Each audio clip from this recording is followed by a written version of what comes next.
Bring on the wrecking machine.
For every city you burn, I'm gonna build one high.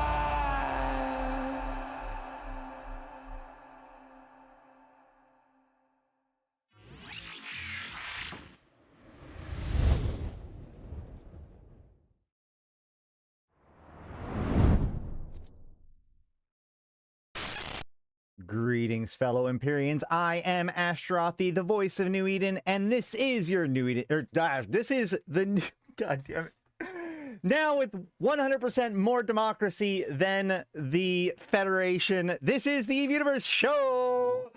I forgot what I was doing for a second there. All that setup. Oh my God. I've had so many technical issues and problems and little bugs this morning, but I am committed to covering this finally. What is it? Tuesday, we had our last show, and on it, I said that we could, that I would follow the vote, right? Because, you know, there's been two different shows or like main topics that I've said I was going to cover this year that I haven't. We're getting near to the end of the year, and so I wanted to put both of them up on the chopping block because I want to get them both done by the end of the year. That would be the tanking guide and the guide or our breakdown of the Gallente democratic process, the elections, and why the fact that we haven't had an election this year is a big deal, potentially. So I put that up for a vote, and I actually, honestly, am kind of surprised by the results.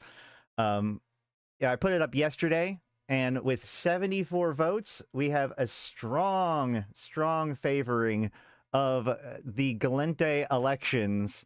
So you guys voted because the Gallente are not, and here we are. So if anybody ever wants to complain about it, this is why we covered it, okay? People asked for it. Here we go. But before we go into the main topic of the day, I do want to point out a few things. First of all, I do want to say we are... Actually, I'll save that for later. We'll cover the non-Gallente news first. First, of course, being that there is a winter sale that just went live today, 20% off of Plex and free skins. So the various different Plex packs have gone down in price. Now, as we've said before, this is the same, like, so the Plex price itself is a discount, and then there's the skins on top of it. So to answer the question of, is this worth it? Sure, why not? Because it is already, like, it's 20% off of the normal price plus the skin. So, for example, if you were to buy 2 months of Omega by just paying for it with cash, it would cost you $40. If you bought 2 months worth of Omega with Plex, it would cost you $45. But right now, it costs $36. So that's cool. And then on top of that, depending on how much you buy, you also get the different skins. So at the 1000 Plex stage, you get the Prospect. 1500 is the Prospect and the Endurance. 3000 is the Endurance, Coveter, and Porpoise. So you actually don't have the Prospect. So the Prospect is only in the first 2 tiers, but the Endurance then gets picked up with the Coveter and Porpoise. 6,000 Plex Coveter, Porpoise, Odysseus, Hulk. So the 6,000 Plex is the first with the Odysseus. 12,000 Plex, which is, again, just to let you know, $336. So gives you the Coveter, Porpoise, Odysseus, Hulk, and Bowhead. And then finally, the biggest one at $520 is the Coveter, Porpoise, Odysseus, Hulk, Bowhead, and Rockwall. So the Rockwall one's going to by far be the most expensive one, obviously. And these skins are pretty cool. They are another one from Tamber, who is Caldari Prime Pony Club. They've done a lot of the cool custom skins that have come out recently, and also it has always been one of the biggest advocates for better skins in the game and things like the Skinner tool. So he describes this skin line as no polish, no pretense, bare metal in its purest form, reinforced with additional exoskeleton for heavier industry and harsher work. Yeah, I think we checked these out before. They have cool little extra like brackets and stuff on it. We'll look at it. And reactive exposure signal system that monitors hull integrity and converts extreme structural stress into clear, visible warnings. Overbuilt, overexposed, and unapologetically excessive impulse manifolds. A lattice of raw thrust that looks fast even when standing still. So, obviously that means that there's going to be some sort of like effect that happens when it takes hull damage. Not that anybody who's taking hull damage is going to be taking the time to like appreciate the cool particle effect on their Hulk or whatever. Of these all, I think maybe only the Bowhead and the Rockwall are going to actually get to see that much. But let's go ahead and pop into the game real quick. Check these out. They're called Refined Resourcer. By the way, also, I cannot believe this. I cannot believe this. Who approved this? What troll in CCP Games decided this was a good idea? As of right now, you can, and this isn't the first time this has happened either. Odysseus is tanky enough to see hull damage? Possibly, but I don't want to. Right now, you can actually get a free resource refiner or refined resourcer skin by watching Twitch, but it is the Prime. The Prime, isn't this the second time that they have done the Prime as a drop from Twitch? That seems so bizarre to me. At any rate, hold on. Let's look up this skin real quick. A ship that almost no one has, and no one wants to have. Primate buffs incoming? Maybe. They'd have to give more away. Let's see. So, oh yeah. Oh, okay, yeah. This is the one with the moving like warning lines, and also it does have like extra reinforcer brackets. Where is it?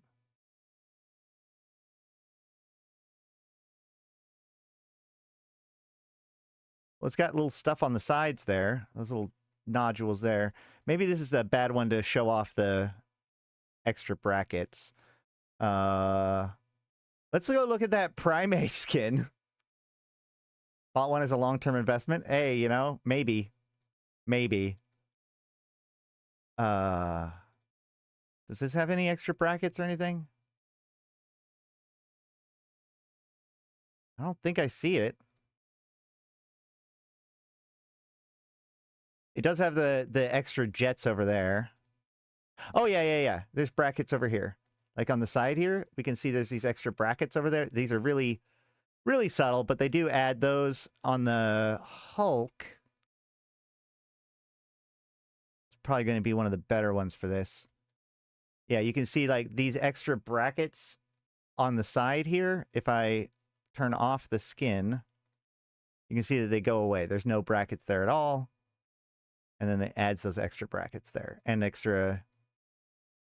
It has the caution tape there, and... Does it have the extra jets? I guess it has extra little doodads there. Oh, and extra jets on the back. So... Yeah, no, I'm sure it's just it's just a copy paste from the Noctis skin. It's just absolutely bizarre that they're doing the Prime skin as a giveaway, because that's like, why would you draw so much attention to that ship right now, or like, you know, at all? Like, because the thing is that somebody's going to get that skin and then be like, oh, I should go get a Prime, and then be like, oh, why is it so much? What does it do? Oh, it doesn't do any. It's worse than the Epithal. What? Why do I want this?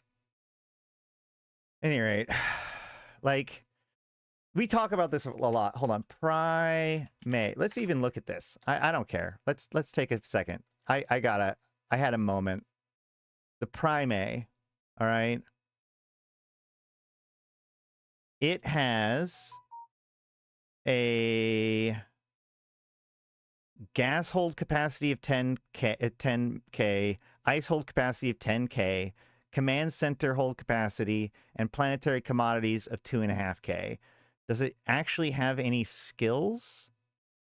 Roll bonus. Has a bay for holding planetary commodities. That's its roll bonus. Okay, great. Congratulations. And I don't think we're going to get a good market analysis of this, but actually, let's see. Can we...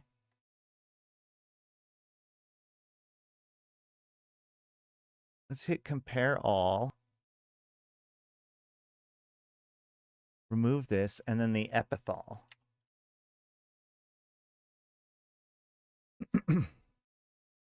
The Epithal, oops, which is a T1 Gallente. What does the quote for the Prime say? That's a good question.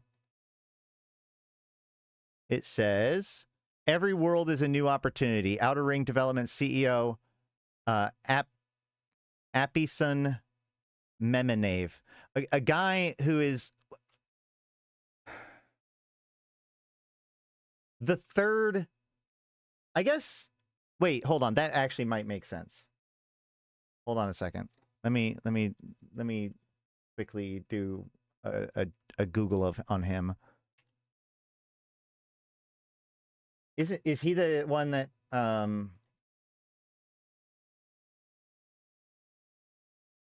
there are no results for that name? What? Wait. Hold on.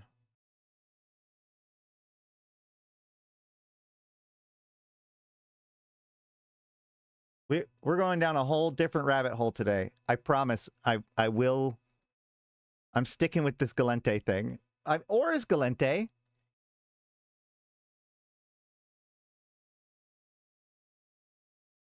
Outer Ring Excavations. Wait. That's not even the same person. Who's this person? Hold on. APYSONMM.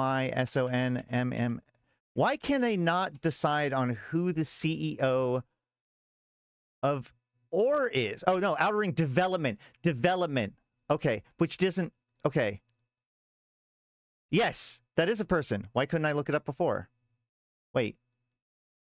Did I spell it wrong? No?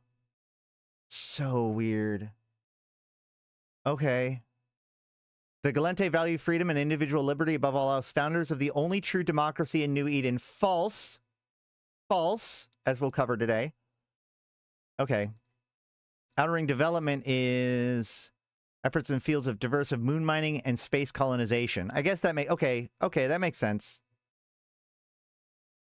Created genetically modified Feto capable of digesting dark ochre and excreting pure noxium has neither been confirmed nor denied. That's a really funny quote that I've never caught before. So at the very least, I'm glad that we went down this journey for that. Okay, so the primary here versus the Epithal. The Epithal has a bigger command center post. Also, this is... No scroll bar is ridiculous. Fine, we'll go with vertical alignment. Whatever. You win this round. Okay. Let's see.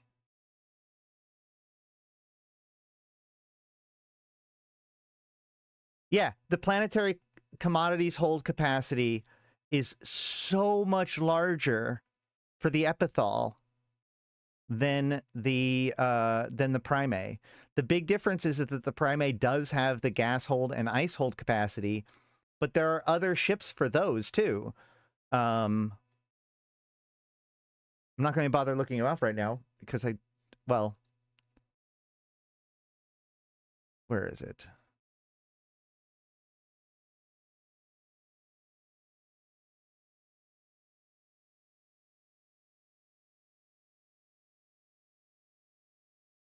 Acquired 4. Here we go. The Cryos is like ice, right?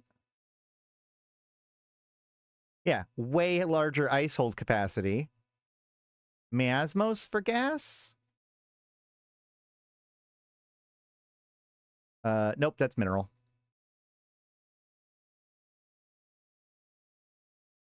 No, wait.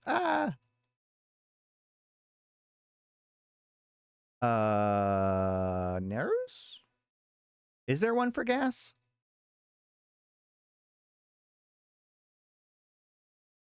That's mineral. There might not be one for gas, and that's okay.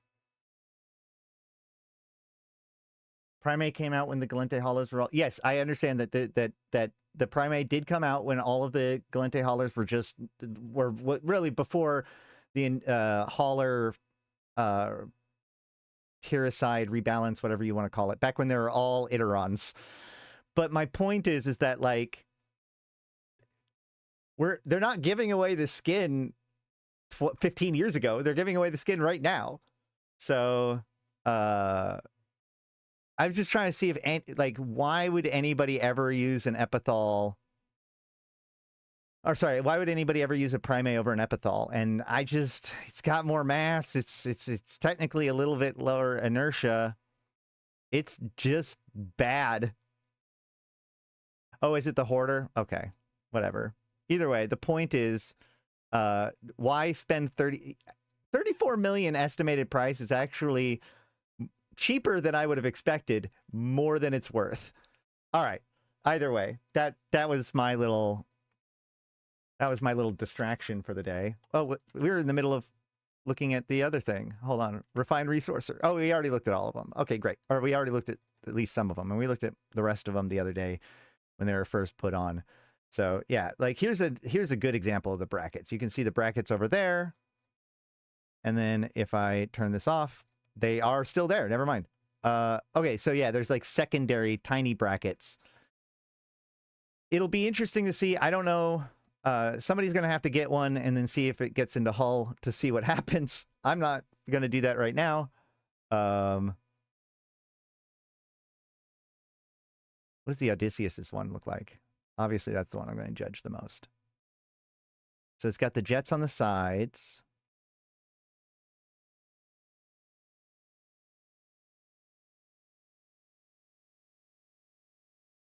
I don't see the caution.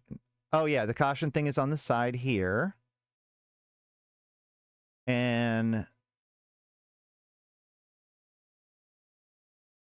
yeah. Are there brackets or anything? Any extra reinforcement? I don't see any.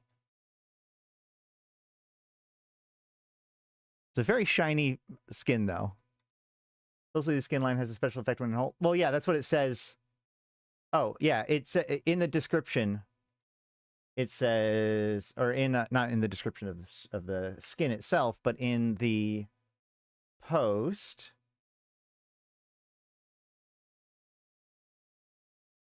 It says the structural tension and reactive exposure signal system. Stress. I was about to say that feels like a backronym. So it's stress. So it doesn't show in any of the pictures, I don't think. So yeah, I don't know. If somebody finds a picture of it, then fine. Otherwise, we're just going to leave it the way it is because, again, while some of these ships may end up in hull longer than others, I don't think anybody who has their ship in hull is going to be paying close attention to how the skin looks or like the skin special effects at the time. That's not going to be the thing, you know, as my Roquewall's getting chewed apart. I'm not going to be like, oh man, at least I have this cool effect. All right. Either way, that is it for this pack. And then there is also patch notes. I do want to cover the patch notes. They did, okay, actually, shoot, now that I've mentioned this, I need to bring up something else real quick. Hold on.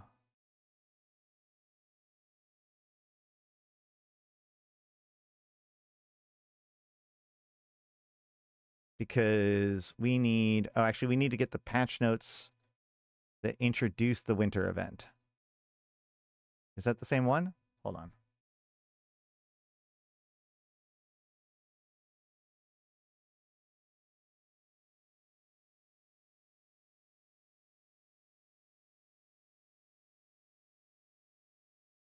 There's freelance ACLs. Gosh darn it. All right, hold on. I'll let, so, really? All right, let's pull up. I got an idea. There is,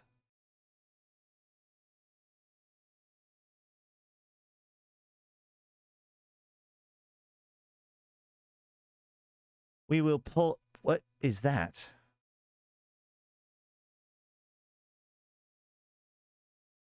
All right. My browser's being weird. Okay, so the Winter Nexus, we have, all right, we're going to be, I just needed to be able to reference this while we look at the stuff here, because I want to clarify, make sure that we are 100% clear on what this actually does. Even though we won't get 100% clarity, I want to be as clear as possible. So the first is, so the communications relay, Nation Stormhive Shard, drop chances change from 50% to 75%. So the communications relay is, just want to make sure, that is the high sec hacking site. So that makes sense. And then the shielded signaling relay had its drop chance change from 50% to 100%. I suspect that that is the same. This is also in the high sec site, right?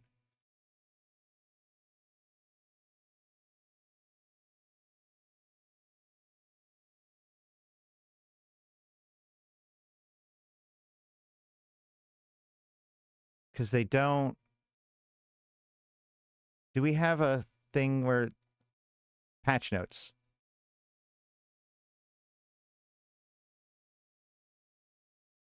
No. No.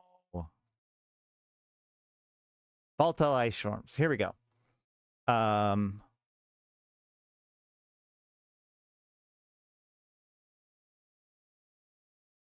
Nope. They don't actually say the verbiage in these things. So we'll just have to assume this is the high sec one. It makes sense. Oh no, these are different things. Shielded crypto analytic array. So I don't know what tier this is, but I'm assuming that this is the high sec one. This is either the low sec or the null sec one. Had its quantity changed from 1 to 2 to 2 to 3.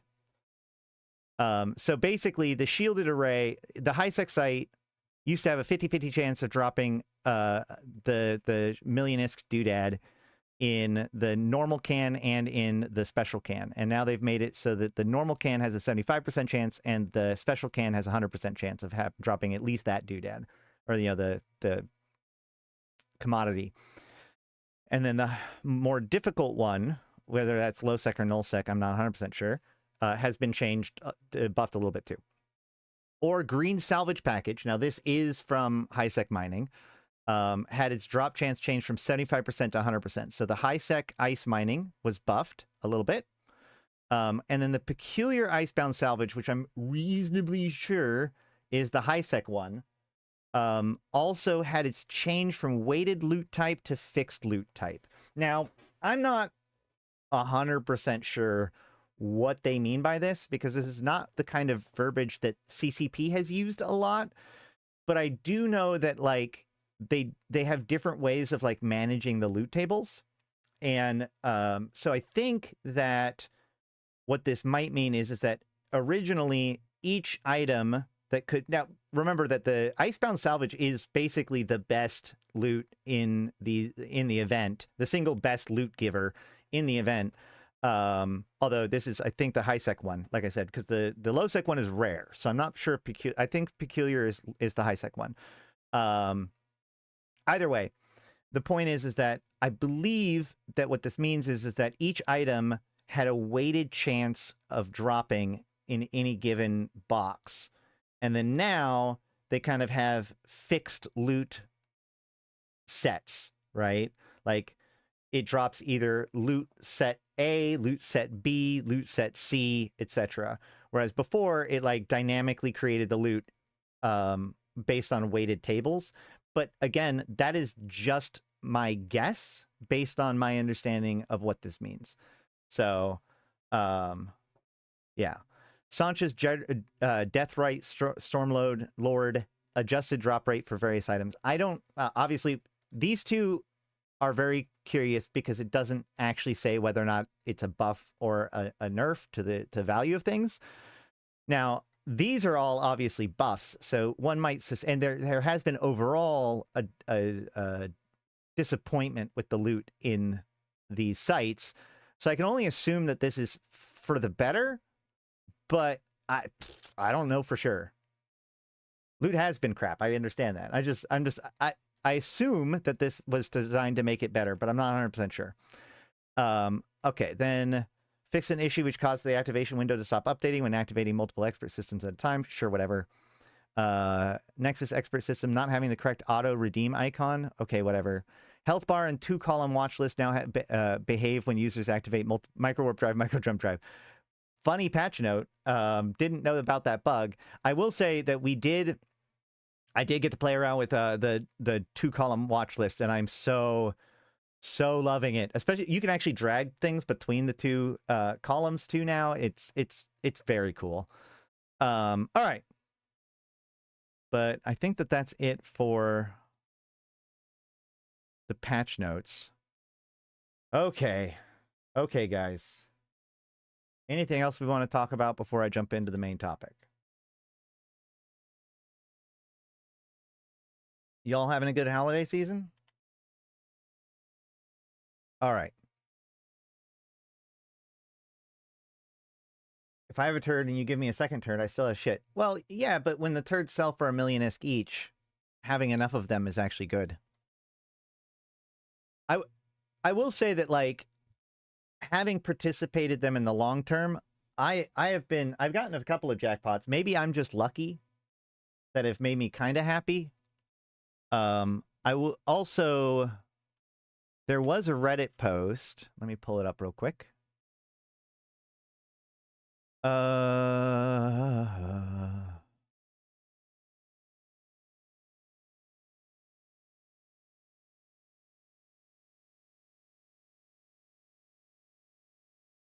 Where is it? Somebody did. Here we go. Loot from 104 event sites by Jumpy Bodybuilder 91. Thank you, Jumpy Bodybuilder 91, for your efforts. Okay, so this is 104 low-sec combat sites, and we can see that it's got 4,000 storm shards. So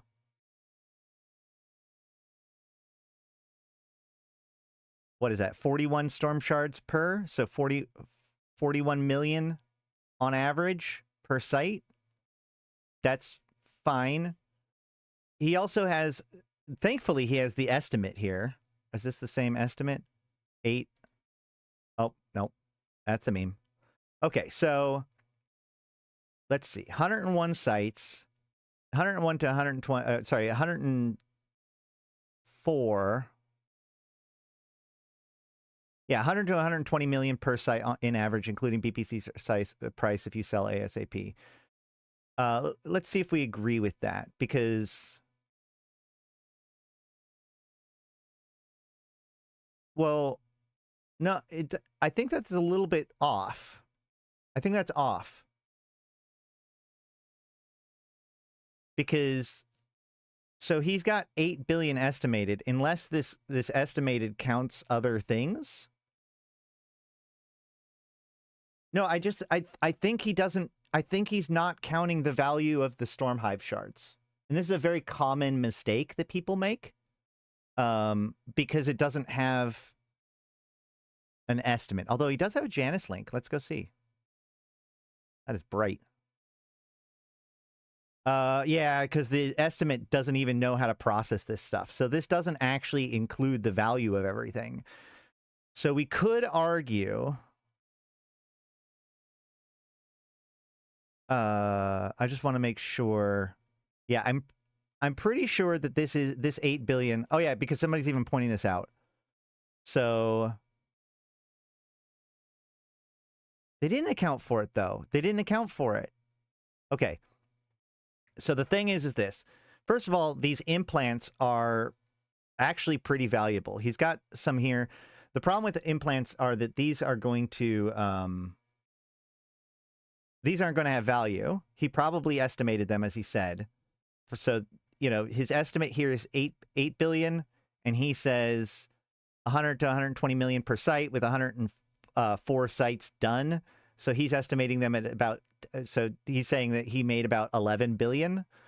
So I'm guessing that he took this 8 billion and he put in the value of the Nirvanas, as if you sold them right now, which is what he kind of says. And that tracks to about 11 to 12 billion, right? But if you add the nation shards on top of that, then that actually makes it more, right? And this estimate won't include the Nexus shards. And, I mean, a lot of these things are also going to be, well, I can't really call the value of dropping because the estimate won't have dropped yet. He did get 3 true Santra multispectrums, I think, unless that's a coding of some kind. As one of the poorest, I'd love to have an inventory like that. Yeah, but if you did 104 low-sec combat sites, you would expect such a thing, I guess is what I would say. It's also worth noting that he probably didn't use the doodads at all.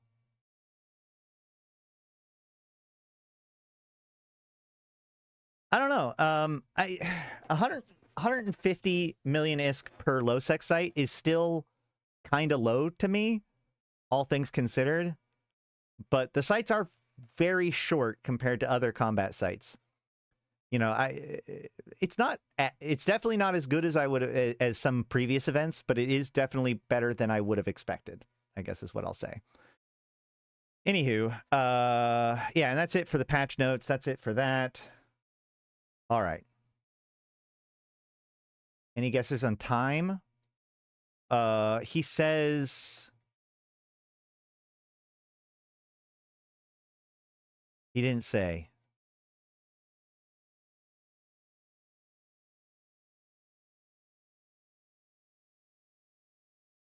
Call it 5 to 10 million a site, or 5 to 10 minutes a site, 10 minutes a site. Yeah. I'd say 5 to 10 minutes a site. So, I don't know. Just to be nice, call it 10 hours of work. Is that right? Wait, hold on. 10 hours. So if it's 5 minutes a site, that's 500 minutes running the sites. You add an extra 100 minutes just because of bad sites or trying to get between sites and stuff. That's... Am I dumb? Because that's 600 minutes, which would be 10 hours. 15 billion in 10 hours feels really good, actually. Am I crazy? Especially since, like, this is a lowball estimate. Huh. I don't know. Feels okay. I mean, obviously, like, it is a pain in the ass to actually run low-sec sites, but, I mean, he did it.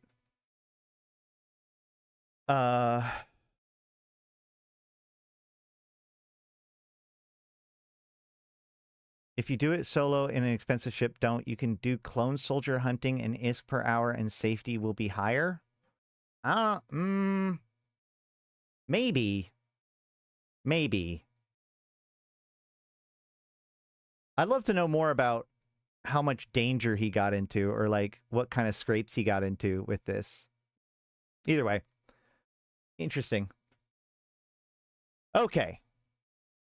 But today we are going to be covering the government of the Gallente Federation, which is, I mean, this is what people voted on. This is what you wanted to talk about. So this is what we're going to talk about today. By the way, just so you guys know, I do have a playlist. I have several playlists on my YouTube. One of my playlists is specifically on the Gallente Federation. It covers a lot of this stuff, but we're going to dive into the Gallente Federation, its politics, how it all works, what kind of blocks there are, because there was actually an interesting Reddit post the other day too, that was like, okay, well, the Caldari have their mega corporations, the Amar have their noble houses, the Mimitar have their tribes. What the hell does the Gallente have? And the Gallente have mass confusion. So I've been trying to get this together actually quite a bit, and I have like literally welcome to my episode of Too Many Tabs, where we, instead of covering American politics, we cover Gallente politics. And like in the spirit of Too Many Tabs, I have like 100+ tabs set up to cover this whole topic. So strap in, guys. We're going. This is not going to be about real life politics. This is in-game politics 100%. So please don't demonetize me, and I don't know, like the stream, share it with friends, and consider becoming a supporter, because who knows whether or not this is going to be demonetized. Either way, I don't know, whatever. We're going to jump into this. What is the Gallente Federation? Well, the Gallente Federation is a democracy in New Eden of various planets that have been kind of unified under a single federation by the planet of Gallente Prime in the Luminaire system, right? But it's not just the Gallente. There is actually, at the time of the creation of the Gallente Federation, there was the Gallente, the Caldari, the Intaki, and the Manar, right? So those were the 4 original charters, like signatories on the Gallente Federation. Now, obviously, since then, the Caldari have broken away, and, you know, the Manar have been basically subsumed, and the Intaki are more independent, but we'll get there when we get there. The Intaki, and the relationship between the Intaki and the Gallente have kind of always been a bit tricky. And then when they meet up with the Amar, shortly around the time that they meet up with the Amar, they run into the other group. What? Where? Oh. I don't know why they're not talking about it here, but they run into the Yin Mei.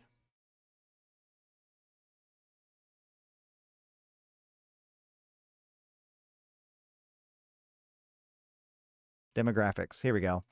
So we have the ethnic Gallente, which are the people from Gallente Prime, which is 30 to 35% of the total population. We have the Intaki, which are from Intaki Prime, which make up 20% of the population. Now, the Intaki are a little bit broken up, because there's the Intaki that are part of the Intaki Prime, which are the ones that are still here. But as tensions within the Gallente and the Caldari rose, and the Intaki, a lot of the Intaki actually sided with the Caldari, and many of them broke away. Some of them formally joined the Caldari and would eventually become part of the group that would become Mortis Legion, while others broke off and formed the Intaki Syndicate. But the Intaki people are largely still citizens of Gallente, especially Intaki Prime. And the Manar are... So the thing about the Gallente, and, you know, we'll just be short about some of this stuff, but like the thing about the Gallente is that you know, as the democracy of New Eden, they are easy to be presented as one of the good guys, right? You have the Amar, which are imperialists. We have the Caldari, which are like these, uh, you know, corporate meritocracy, heartless. You know, it's easy to kind of malign them in that sort of way, and so that leaves kind of the Mimitar being like the scrappy rebels and the Gallente being the proud democracy within the kind of the balance of power. But the problem is that the Gallente are actually very much like the Amar when it comes to how they relate to the other people within the area, right? Insofar as like the Caldari are kind of interested in their own people, the Mimitar are interested in their own people, but the Amar want to enslave and reclaim other groups, and the Gallente feel that like things would be better off if everybody was in the Federation. And so they have this kind of tendency, when, especially in the earliest days, when they meet up with another culture, to attempt to kind of bring them in by one way or another. And most often it's or another, which is one of the reasons why the Intaki have always tried to like maintain their own independence. Because like the Manar were actually like much less sophisticated at the time than the Intaki were. Like when they first met up with the Manar, they, let me make sure I got this right. Hold on.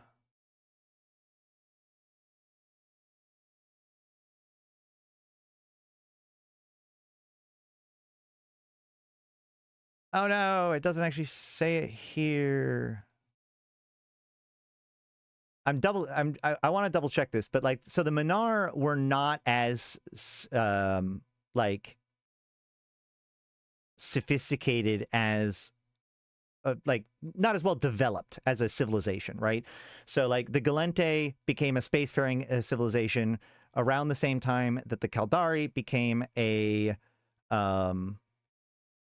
industrial, like went through its industrial revolution, and then the Gallente helped kind of uplift the Caldari, but they also tried to take over their culture, and the Caldari natural xenophobia and insular culture helped protect them from that cultural takeover, and eventually led to them chafing against the Gallente leadership, because the Gallente, being a more populist organization, group, use democracy as a way of kind of exerting their authority over other people, right? And the Caldari were the first ones to kind of experience this, where it's like, okay, well, we have a democracy, so we're going to vote on things, it's going to be fair, but there's more of us than you, so we're going to get our way and you're not, right? The tyranny of the majority, as it were. And the Manar, I believe, are one of the best examples of this. Yeah, soon after the Gallente came into contact with the Manar, a group of divided nations who had been at war with each other. In this case, since several of the more powerful Manar nations were slave owners, Gallente intervention proved problematic. Initially, the Gallente tried to ply the slavers with technology, expecting them to give up their practice in return for great strides forward in technological capability. When the slavers failed to uphold their end of the bargain, the Gallente wasted no time in giving all their technology to the slavers' enemies, in addition to helping them form a unified coalition. Only a few years later, the slavers had been defeated. So they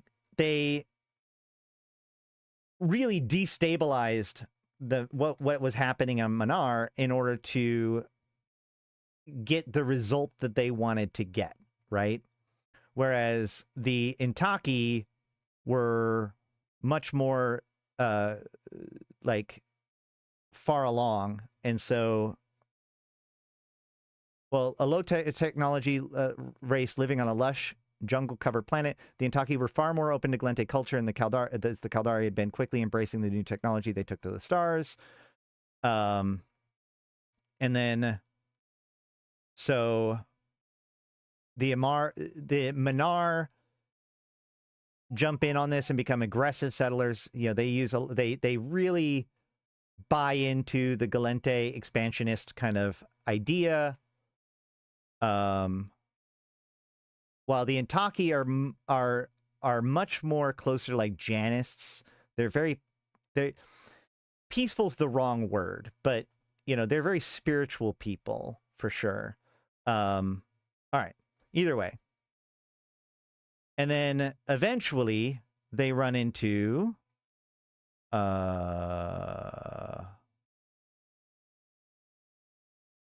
where's the Yinmei show up in all of this?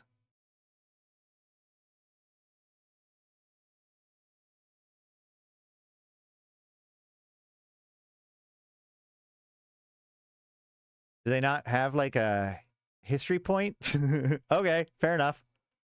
No, I think the Yinmei was contacted. Yeah. Voluntarily joining just before the Gallente made contact with the Amara Empire. The Yinmei took the stars comparatively late, as it took generations for them to transform their rigorous caste system.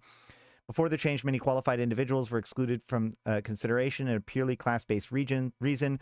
So yeah, again, like the Yinmei joined the latest, but they also tried to maintain a lot of their culture. Not quite like the Yntaki, because the Yntaki embraced kind of Gallente culture as a whole. The Yinmei tried to maintain their caste-based system, and this has become a bit of a concern and a conflict within the Gallente, like, federation, in the fact that, like, on the one hand, they're against slavery, they're against, you know, those kinds of things. They're pro-democracy, and yet they kind of allow and turn a blind eye to the caste system as it still exists within the Yinmei. And we'll see some of that played out in the politics as we go through it during the story. The Yinmei understood that Capsuleers should be on top before they were Capsuleers. What I find very interesting about Yinmei is that, like, a lot of this lore, and this is, like, one of the frustrations that I have about the Gallente politics is how poorly documented and thorough it is. You know, just the question of, like, I actually had to create a new sheet where I'm trying to keep track of all of the named senators and their political affiliations, all of the different political bodies, because obviously, like, so the equivalent of a mega corporation would be the political blocks, right? They've got the labor populace and all this sort of stuff. Keeping track of all of that, there's no good information about that. And if we even go back to, like, all the stuff about the Gallente that we have on here is actually very old information. Hold on.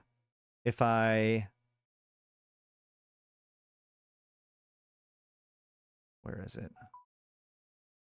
If we go to, like, the Democracy in New Eden post, for example, we'll see that, nope, hold on.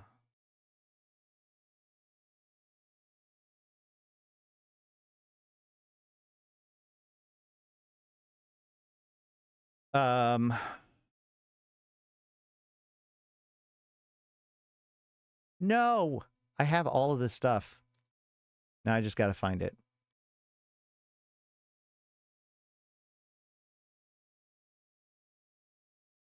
Right. Gallente Federation. Got it. All right. So we have these different groups.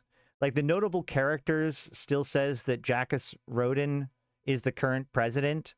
And yet, in a lot of other things, if we go and look at, like, the...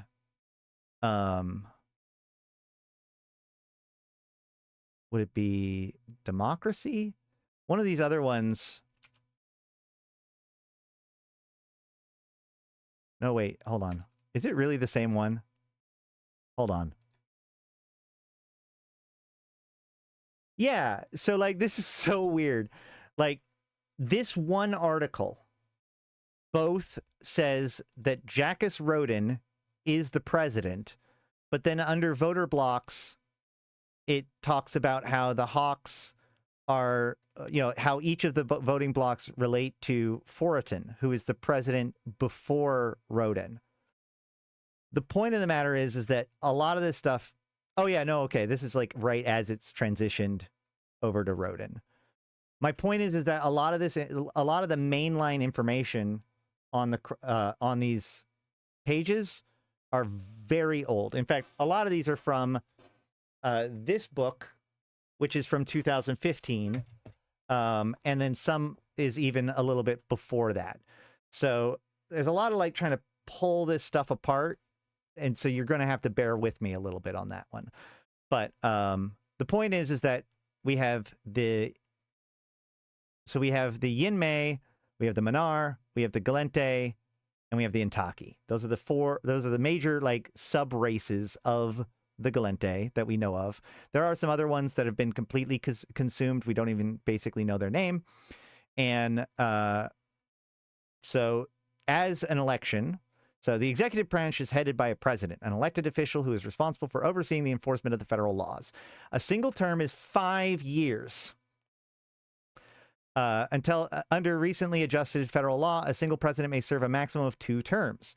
The president is often referred to as the most powerful individual in the Federation and is certainly the most visible personage. He is expected to represent the Federation both domestically and internationally. Blah, blah, blah. There is a thing. I found it earlier, but it does say that, like, it is in their bylaws that they must have an election every 5 years. Yeah. For the federal charter to recognize a member state as a representative democracy, elections for political representatives must take place in an interval no longer than 5 years apart. So, elections are the key figure to representative democracy system in the Federation. Elections for the Federation president and Senate take place every 5 years. All member states with representatives or hybrid systems must have frequent elections for their citizens. Federal law stipulates that 5 years is the longest interval permitted between elections, though many of the more developed democracies have chosen to have elections as frequently as on a monthly basis. Okay, so let us begin because it has been longer than 5 years. But to tell this story of the current president and how we got here, let's go back to YC111 in August. Where we have the beginnings of the very first, or the first Gallente election that I think happened. Well, I guess theoretically something would have happened in like 2006 or so. But either way, this is when we start to like, this is where we join in on the story. Okay. All right. So the Gallente Senate continues to experience turbulence as the outspoken Senator Tremul bowed to political reality and withdrew his petition in regards to the review of the FDU militia.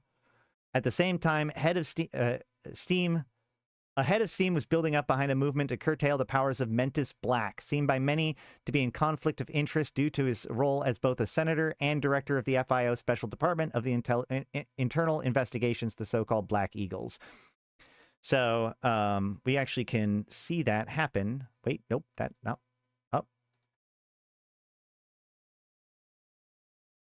Oh, no, I guess never mind. I just let this summarize it. So, actually, now that I've done this,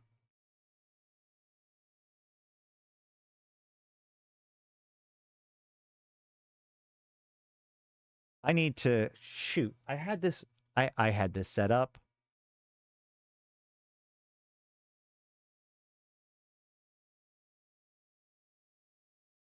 I thought I had it set up.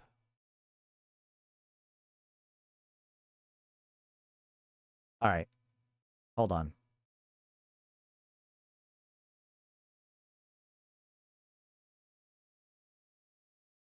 Oh, wait. I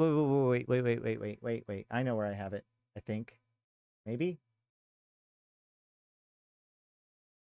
Hold on. So many technical problems. I had to reboot my computer right before everything too. So, that made me lose a whole bunch of my setup. I thought I had it set back up correctly.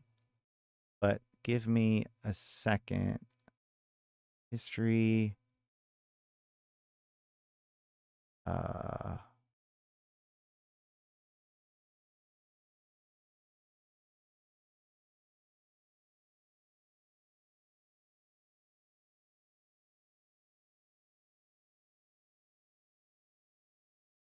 Ooh.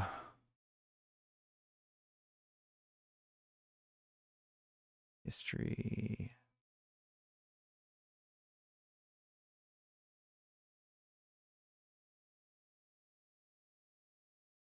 What?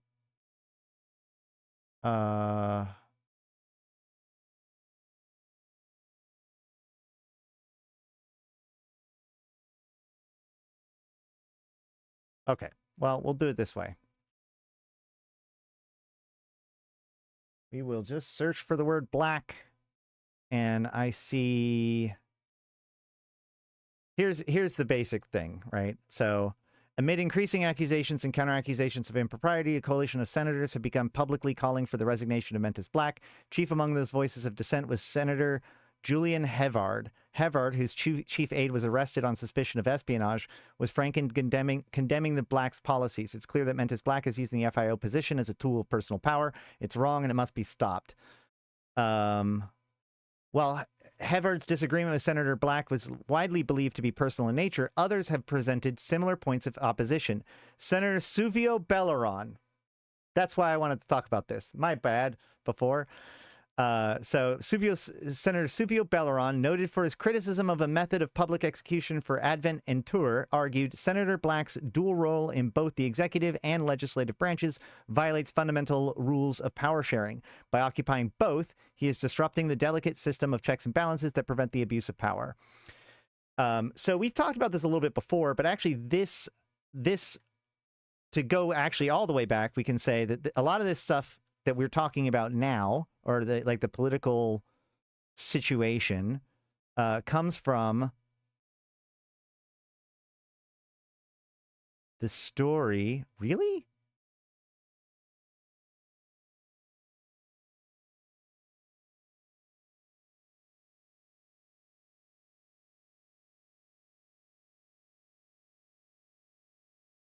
This story about the execution of two traitors, one in the Amar and one in the Gallente.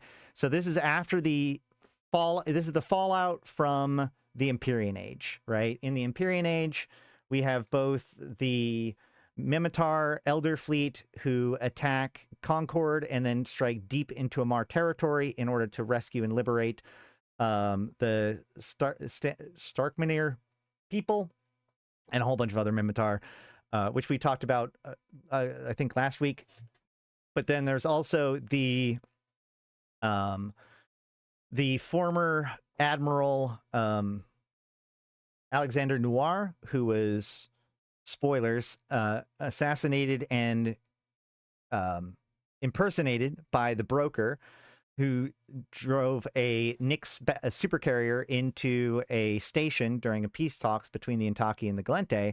Sorry, not the Gallente and the Caldari, which, you know, was related to Insurum and blah, blah, blah, blah, blah. The point is that in this process, I think that's, yeah, in that process, like, the Gallente defense network got taken down for a second. And that was eventually discovered to be because of this traitor, in Tour. And so in order to deal with him, they President Fullerton and Mentis Black put him on stage and injected him with a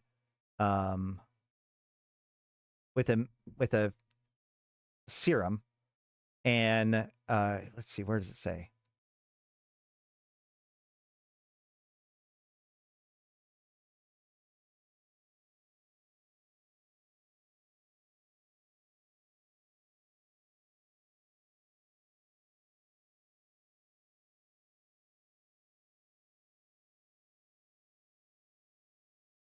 Where does it go?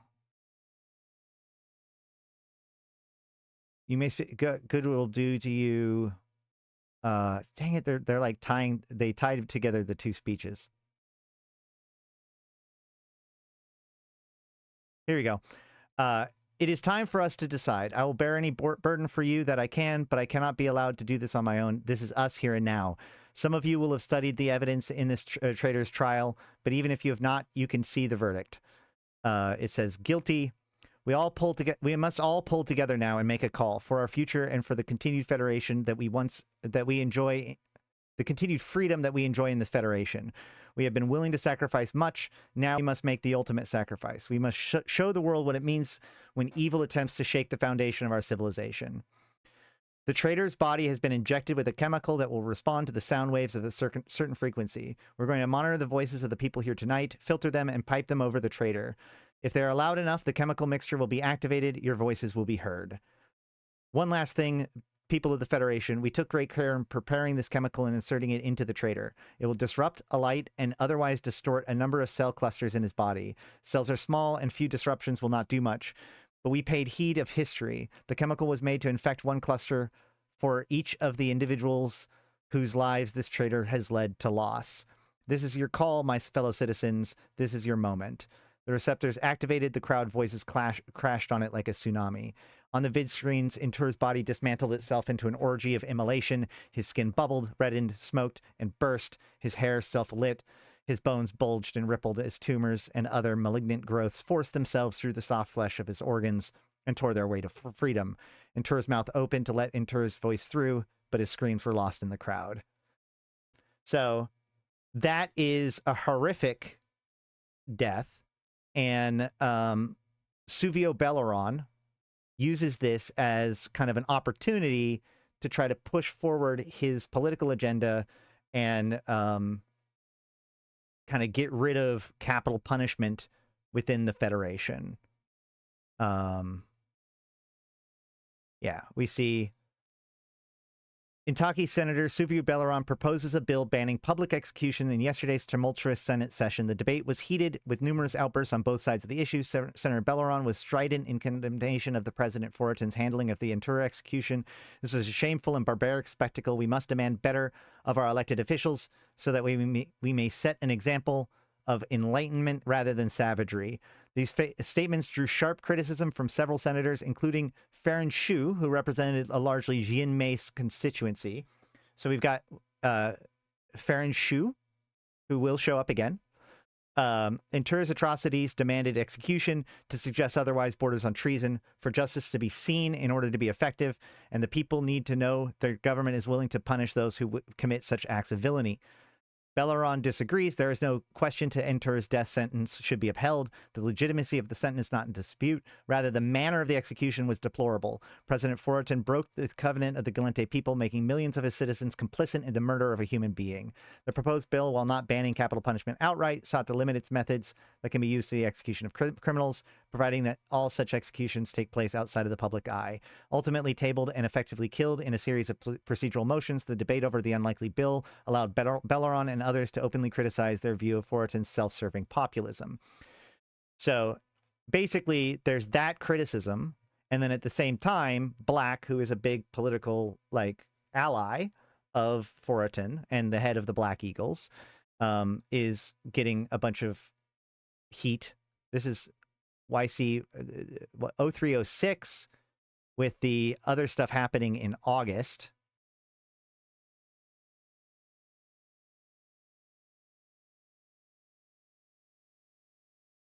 And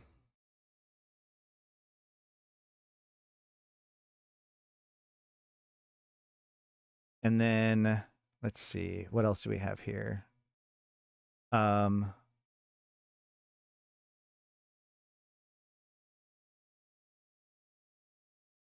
If the Gallente markets reacted adversely to the new rights auction. Oh yeah, this is the Caldari shortly thereafter begins auctioning off different territories to the to their member corporations, which the most controversial, of course, being the sale of Intaki, right? Which ultimately went to the Ishikone Corporation. So if the Gallente markets reacted adversely to the new rights auctions, the Federation government and President Foratin in particular reacted forcibly by issuing an executive mandate nationalizing Gallente arms manufacturers under the Harrowmont Act, a measure dating from the first Gallente-Caldari War, not invoked since. This caused immediate outrage in the Senate, and the act decries as an impeachable offense as senators convening an emergency session to respond to the decree. With the Harrowmont Act giving this president powers to bypass the Senate and directly control the armament industry of the Federation, regardless of corporate law, it has always been regarded as an emergency measure to be used in extraordinary circumstances. Its invocation, therefore, suggested that the Federation itself was in a state of emergency. Meanwhile, on Yantey Prime, the already deeply concerned citizenry were thrown into a state of panic at the news of the Provost Memorandum, which is, obviously the Yantey got sold. Yantey police and planetary defense troops were deployed in large numbers to keep the peace and prevent new eruptions from rioting between pro-Federation and pro-state protesters. The Yantey Assembly went so far as to promise to make any transition as smooth as possible, a declaration that appeared to represent a total surrender to the Caldari occupation and resignation of the prospect of Yantey being sold to the highest bidder. The status and possible fate of the many Federation troops stationed on the planet was perhaps the most worrying issue, with some of noting heavy bombardment from Federation military bases that had taken place on Caldari Prime. The Federation Senate convened to chaotic scenes as it first tried to deal with the bill to reform the separation of powers and forbid any person of holding both executive and legislative posts. Remember, that is a direct attack to Mentis Black. The customary decorum of the Senate meetings fractured under the tensions of political situation. Is reported that name-calling and shouting deteriorated in an attempt of physical violence resembling a schoolyard brawl. The inability of the Senate to come to order prompted Senator Mentis Black, in his role of head of Senate, to close the session early and table the matter for reconsideration the next day. Given that the bill itself was a more or less naked attack on Black himself, some considered this action to be further evidence of his heavy-handed approach to Gallente democracy. And then we see Jacques Rodin kind of become this main character during this time. Jacques Rodin, who's the head of Rodin Shipyards. It may well have been that some senators were glad to not have been tied up in the reform bill for the remainder of the day, given the situation of the Harrowmont Act. Sensationally, news emerged of Rodin Shipyards refusing to comply with the executive decree on nationalization. It was reported that Rodin's security forces and the FIO agents were in a standoff after Rodin Shipyards founder Jacques Rodin personally refused to allow the agents to enter Rodin facilities. Rodin's position was that the President Foratin had no legal authority to invoke the Harrowmont Act in these circumstances, and therefore none to commandeer the operations of Rodin Shipyards. The news gave fresh momentum to those senators working to achieve a majority for holding the impeachment hearings against Sorrow Foratin. So basically, he's super he looks mean. That's true. So basically, Foratin is under a lot of pressure. The Caldari are attempting to basically sell Yantey and other areas out from underneath them. And in response to that, he tries to federalize the manufacturing centers of the Gallente. We'll see that more later. And of course, Jacques Rodin being one of the biggest, Rodin Shipyards being one of the largest manufacturers, really gets thrust into the limelight here, as he openly refuses to fall in line with this new order, at a time in which President Foratin is at its historically weakest, right? Within the hour, Rodin Shipyard's example, Federation arms manufacturers collectively refused the right to the president mandate nationalization, with 12 of the largest Gallente corporations signing a charter refusing to comply with the Harrowmont Act. At the same time, the Federation Senate voted by 2-to-1 margin to begin impeachment proceedings against President Foratin. The Federal Intelligence Office agents tasked with enforcing the decree were swiftly ordered to stand down at the discretion of Mentis Black. So then, the swift collapse of the Foratin administration nationalizing policy and the impending impeachment hearings eventually crystallized the issue of his authority as Federation president for Sorrow Foratin. Within 2 days, it was widely reported that he was going to resign for a call for fresh elections. Sure enough, President Foratin addressed the Gallente Federation and formally announced his resignation, calling for elections to be held in November. Foratin's statement includes an admission that his decision to invoke the Harrowmont Act was wrong and was taken by him in good faith as a response to the situation in the Caldari-controlled systems. He has retracted the order and would continue to operate the government at full capacity until the newly elected president would took office. So this is a disruption in the normal processes, but it does mean that they have an election in YC111, which is, remember, 2009, okay? So observers took the view that the failure of the Federation Navy and FDU to oppose Caldari offensive, combined with the earlier betrayals of Alexander Noir and Grand Admiral Anvin Entour, would mark the Foroton's presidency as one of the most is one in which the Gallente armed forces declined or even lost overall control of the security of the Federation. For his part, Jacques Rodin declared his candidacy for presidency within days of Foroton's resignation announcement. The reclusive capsuleer industrialist, founder of Rodin Shipyards and leader of the corporate rebellion against the Hermon Act, ranked as one of the richest individuals in the Federation, and his role in Foroton's fall seemed likely to stand him in good stead in the campaign trail. The tensions on Nantucket Prime were graphically illustrated when farming community on the planet became embroiled in an armed confrontation with Nantucket police forces. Concerned at rumor that the Provost auction memorandum indicated that their lands would be seized and sold off to Caldari megacorporations, the Nantucket farmers had acquired large numbers of weapons and explosives and sealed off their town, intending to stand against the invasion. Nantucket police forces were called out to deal with the situation and relieve the farmers of their weapons, many of which seemed to be illegal or stolen. As the standoff teetered perilously on the brink of violence, news emerged that the Nantucket system's development rights had been auctioned off by the Caldari Providence Directorate and had been acquired by Ishikone Corporation. Unusually, it was reported that the Nantucket was the only occupied system for which Ishikone had acquired such rights. Whether this news had impact on the farmers or not is unclear, but within hours of the standoff had ended peacefully with weapons given up, but their homes and farmlands remaining their possessions for the time being. By the end of the month, the Caldari Province Directorate had released an official list of systems in their auction and the corporation's winning of the development rights of each system. The sheer wealth and reach of the Big Eight megacorporations drove even relatively wealthy sub-megacorp entities such as Yitri out of the running, and all of the Big Eight had at least one successful bid. The powerful Sukavesta Corporation claimed 14 systems in the auction, while it was confirmed that Ishikone had indeed bid for and acquired rights to the Intaki system. The long-term consequence and development rights auction remains unclear, but the involved corporations are noted to have already been moving assets into place to commence exploitations of their new acquisitions. So this was all of this was August of 2009, YC111. In September, the implications of the Caldari, there's actually by the way, there's a chronicle titled, hold on, there's a chronicle called, that's about the auctions that I do not have here.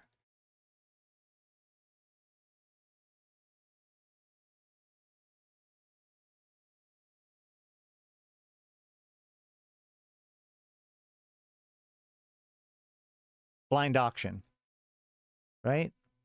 This is the chronicle that's actually about the auction itself, I believe. Maybe we should read it to find more information at some point, but right now this is just a backdrop to the bigger puzzle, right? So by September, the implications of the Caldari auction of occupied Gallente systems were felt across the Federation. The Ostengali 3 terraforming project was put on hold, and Poksku Mineral Group announced its intention to take over administration of the material acquisitions, extraction, and refining operations in the Apollant system. Many Gallente investors called for the federal government to guarantee assets annexed by the Caldari corporations in the occupied systems. However, the Poksku takeover of the mineral acquisitions holding in Apollant was put on hold due to the contractual dispute between Poksku and Nogahuvi, the mega corporation that had acquired development rights to the system. The uncertainty of the Apollant situation in the Gallente financial sector to heavily criticize Foroton's administration was unclear as to what Gallente government would do about the matter. And then the Alliance tournament. In October,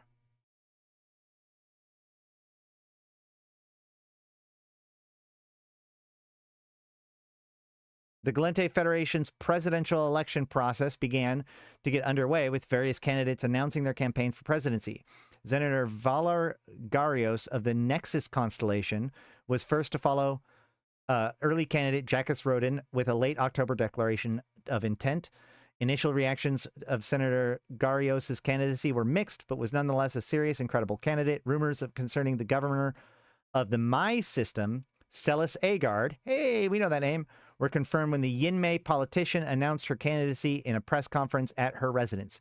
Agard played on her Yinmei heritage as a political rally she held at the end of the month on the Chakos system, planet of the Lursuttan system, which, okay, so the Yinmei, as we talked about earlier, is like they're the ones with the caste system. They're the ones that are kind of the most, like, I hate to say it this way, but like the human rights violation kind of group, right? Because, you know, they believe in their caste system, and they believe that they've done some bad things. Now, one of the interesting things that comes back to this is that, like, look, I say all the time that CCP has a strong Caldari favoritism and, you know, somewhat an Amar favoritism. And, like, this is a minor thing. I know last time I talked a little bit about the trade hubs and stuff, and I might have been a little bit wrong about the trade hub history. I'm having a bit of a Mandela effect moment about that. I'm looking into it still. But we are currently sitting outside of Lursuttan 5. And if we go back to the story, if we can go to the system of, there's actually an entire article on Lursuttan, because Lursuttan is the home system of the Yinmei, right? So this is, Lursuttan is the solar system in the Evershore region, home of the Yinmei nation and its people. And the planet of Lursuttan 5 is the planet of Chandeli, which is the home system of the Yinmei, which I find crazy now, just as, again, a bit of an aside. If we come back here, we can see that it is just titled Lursuttan 5. Like, if you go to Luminaire and you check out the planets there, you'll see that Luminaire, one of the planets is named Gallente Prime. One of the planets is named Caldari Prime. You know, so there are, like, lots of planets out there that have specific names. See, Luminar 6 is Gallente Prime. And, you know, Luminaire 4 is Malak. Luminaire 3 is Astrin. They all have names, right? They all, and since they have names, it specifies it here. This is the home planet of the Yinmei people. And in 2015, I think it was like a whole big thing about the Chandeli. You know, there's a civil war that was going on. This ties directly into the Deathless. In fact, this is like the very first incidence of the Deathless is him pulling the troops off of Chandeli during the Civil War. And yet, CCP can't even there's no landmark in this system. There's nothing. There is absolutely nothing in this system that would indicate that this is a special system in the story, which I find very disappointing. All right, rant over. Let's get back to the story. Okay, so we continue where that summary left off with this. This is the Governor Celis Agard confirms rumors of presidential candidacy. In Mize, a new candidate confirmed her bid to the upcoming Federation presidential election. Celis Agard, governor of the Mize system, announced her candidacy, promising to turn the tide of the war. Agard pledged to empower and strengthen outlying systems. So her feelings have always been about, like, not just the core systems, but the edge systems too. And to eradicate the factors that have turned our great navy into a slow, lumbering beast. So she's clearly a war hawk, right? If we go back to the Gallente people, we talk about the different voter blocks, right?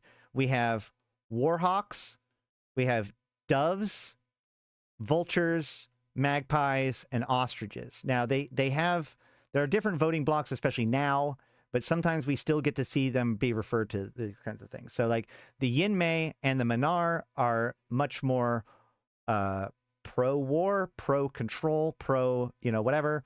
So the Hawks, most prevalent among the Yinmei and Manar populations, though naturally well represented among military personnel across the Federation.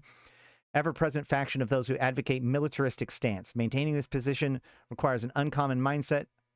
The largest group among the Hawks are the pure-blooded patriots who believe passionately in the greatness of the Federation. The Doves are mostly Intaki and common among artists of all stripes. This group opposes military action in all but the most clearly defensive cases. Although they're less adverse to spreading Gallente beliefs through cultural warfare, the recent history of the Gallente have made protesting against military action something of a challenge. There's been very little to protest. But the Dove mindset has shown remarkable resilience over the years. The group popularity may be attributed to considerable effort expended over many years of the movement's proponents to define a consistent and coherent position without lapsing into irrelevant extremism. They were, of course, appalled by the unprovoked Caldari assault. They're equally appalled by calls by their federal Gallente for unrestrained retaliation. Blah, blah, blah. And then vultures are the most predictable block. Many military contractors and financial despots, Yinmei and ethnic Gallente, and others from all walks of life, right down the individual shop workers. This group will pounce on any opportunity to turn current events to their own advantage. I don't know if I've seen any recent references to like the vultures.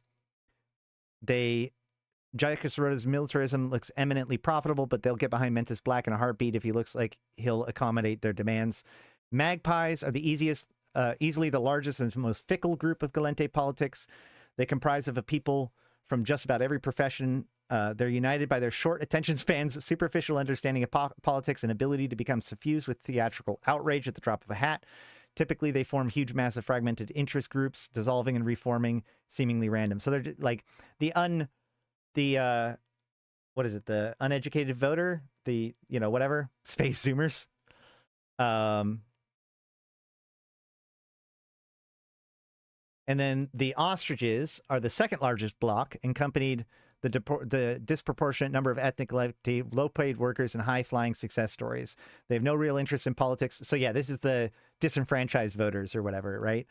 They're either happy enough with their lot or too busy to care, but the result is the same, as many a politician has found out to considerable cost. However, they cannot simply be ignored. A fair number of them vote, if only because they feel they ought to. Blah, blah, blah. All right, cool. Oh, yeah, no, the Intaki were definitely not happy about that. We'll get there. Okay, so with all that known, on October 30th, YC111, so 2009, in Lursutton, Celis Agard, governor of my system and candidate of the upcoming Gallente Federation presidential election, attracted a crowd numbering in the thousands for a political rally at the planet Chacox in the Lursutton system yesterday, which if we look, that would be Lursutton 3. Was the first and only additional planet settled by the Yinmei prior to their joining of the Federation. Though close to the sun, their frequent solar flares burn off any cloud layers which may have held in heat. Along with the cool planetary core, the temperature has been kept far below the unbearable mark and prevented the large oceans from evaporating. The Yinmei have settled this planet extensively, which is still called Hulang locally, and many consider it to be their home world than Shendeli. As a maritime world and mountainous terrain across the little land available, the Yinmei were forced to construct vertical urban conglomerations by the coastline and arcologies in the deserts, something they did not have much experience with. The territories of Chacox were previously extraplanetary colonies under the authority of Sangdo lords from their homeworld. However, not a century after it was first settled, the local Sangdo administrators led a rebellion to establish their own domain as overlords. Though this violated the tenets of the caste system in terms of there being no caste mobility, it has been many generations since the uprising, and the cultural violation has mostly fallen out of memory. Lursutton 3 has a single unremarkable moon called Ruxin that completes its orbit every 1.2 days. A lunar defense network is hosted there. Yeah, so there is, just because we keep talking about it, there are different castes. There's the Sangdo, which is the lord caste of the Yinmei. There's the Sanggo, which is the upper middle class. They're the administrators. And the Jingko, which is the good spirit, comprised of both middle and lower classes. Majority of the cast toils in obscurity. A select few exceptional talent manage to rise above the masses. When driven, highly disciplined individuals usually attach themselves to the Sango, or perhaps even Sangdo patron, a relationship that can pave their way for continued advancement. Because remember, like, one of their biggest things is that they don't believe in caste mobility, right? As they just said. Okay. So, and then we can actually head to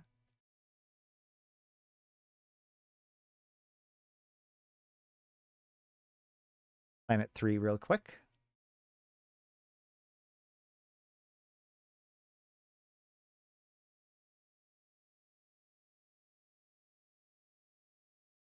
It also is not recognized by CCP in game in any like meaningful way. There's no landmarks at all in this system that I found.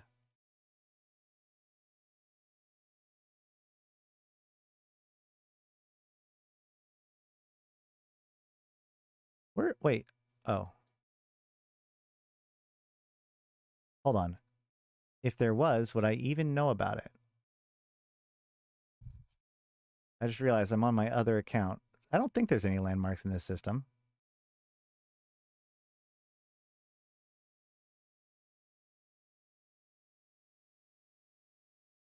Right? I'm right, right? Either way, they certainly haven't named the planet. So here is the planet that she was speaking at. Considering how close it is to Dodixie, you'd think that the Yinmei would have a lot of influence there.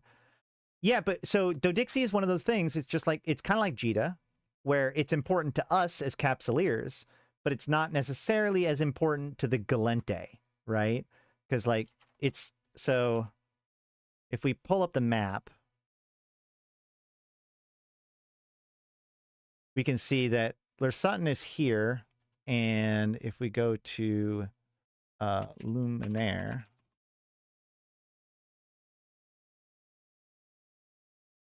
it's actually not too, it's actually pretty close to Luminaire too. It's closer to, well, Mise is adjacent to Luminaire.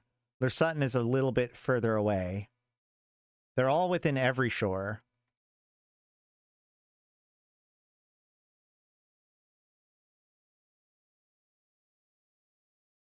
But remember, like, well, yeah, I guess that makes sense. Either way, we'll keep going. There's going to be a lot of overflow, though. Money coming in through Capsuleers bleed out the baseliner economy. Yeah, but that's a very recent thing, right? Because, like, you know, in the same way that Caldari had to finally acknowledge the fact that Jita was a very important station because of Caldari stuff. Like, the Gallente, a lot of the physical architecture of the Gallente and cultural identity of the Gallente was established before Capsuleers were a major force in the universe. Okay. All right. So, let's hear what she has to say.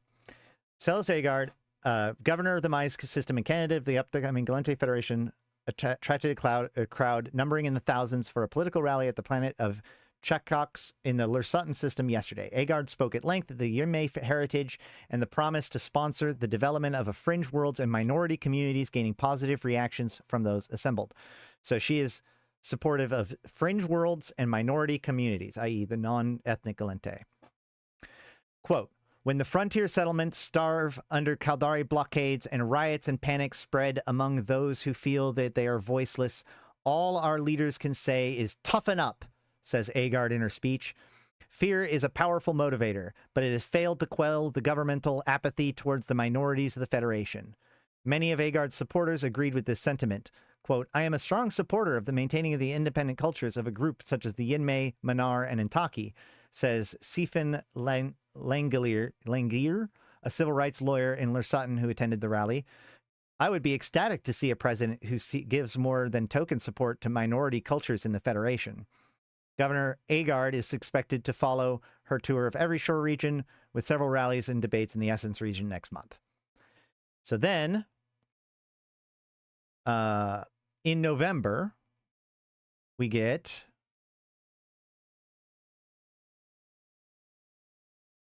Gallente Federation presidential campaign overshadowed all other news of the sprawling interstellar democracy, and new candidate emerged in mid-November. Retired Federation Navy Rear Admiral Darren Facio announced his candidacy for the Gallente presidency and quickly garnered support of serving military personnel who held a pro-Facio rally in their off-duty time. However, only days later, the Senate passed a highly controversial no-vote bill denying the right to vote in federal elections to citizens living in federal territory occupied by foreign power. And this change here, this decision is going to be highly controversial, or highly impactful to Seles Agard and this election. The no-vote bill immediate effect was to disenfranchise all those Federation citizens living in Gallente systems occupied by the Caldari state, including the Intaki system. While that caused outrage and played somewhat into the hands of Intaki secessionists and pro-Caldari elements, it was clear that the decision would stand an impact on the presidential election. While presidential candidate Governor Seles Agard drew record numbers to a holo-visual debate she participated in, analysis seriously questioned whether she would be able to achieve the necessary votes to win, with the occupied systems a center of support for the governor denied a vote. So we'll look into this. So on the 24th, we see in an event hosted by the Center of Advanced Studies last week, presidential candidate Seles Agard attracted the eyes and ears of nearly 19% of all Gallente Federation's estimated daily total audience. In the Every Shore region, with percentage was even higher, with almost 35% of the region's audience having followed the show. Percentages exceeded most of the programming within the Federation, where it's rare even the most popular entertainment channels to attract such numbers. The show, Cast Profile of Influence, is produced and administered by the students of the Center for Advanced Studies. The program has been known to hold interviews of many high-profile people, from corporate directors to CEOs to famous scientists and politicians. The Agard interview was not the first time that a presidential candidate appeared on the show, but Agard's rising popularity in the region, together with the show's recent syndication over the Egonics network, contributed to the show's success. In addition to having broken the regional viewer record, the show also sets a new record for the audience for a student program. In the interview, Agard spoke of her mixed Gallente Yinmei heritage and career in Mise, as well as her plans to support fringe economies, as well as her controversial criticism of Concord. Post-show polls at the CAS shows an increased support for Agard and her policies, placing her behind Jacques Rodin, but ahead of Villard Garrios in the race for the presidency. So Agard was very popular. Her message was very popular at the time. It's also worth noting that while Lursutton doesn't have a lot of stuff going on here, Lursutton is like in game. Lursutton, one of the things they do talk about is the relation that there's a lot of Quaif infrastructure in Lursutton, and we can in fact find a Quaif company factory here on Lursutton 7. But we also find an Egonics factory, or Egonics development studio, also in Lursutton. So don't know if that's important, but it is true. So we see political analysis questions Agard's chances following no-vote bill. Following a passing of a bill to deny votes to occupied federal systems, several political analysis in the cluster agrees that presidential candidate Seles Agard may have lost one of her larger voting blocks. Quote, Agard's pledge to support the frontier settlements and low-security regions, as well as her wish for total military effort to reclaim the lost systems, gave her a strong base of support in Placid and Verge Vendor, says Erok Dermani, an expert in the Gallente politics working for Amar Certified News. The disenfranchisement of those territories have denied the Agard camp one of its strongest cards. So it is worth noting. So like, okay.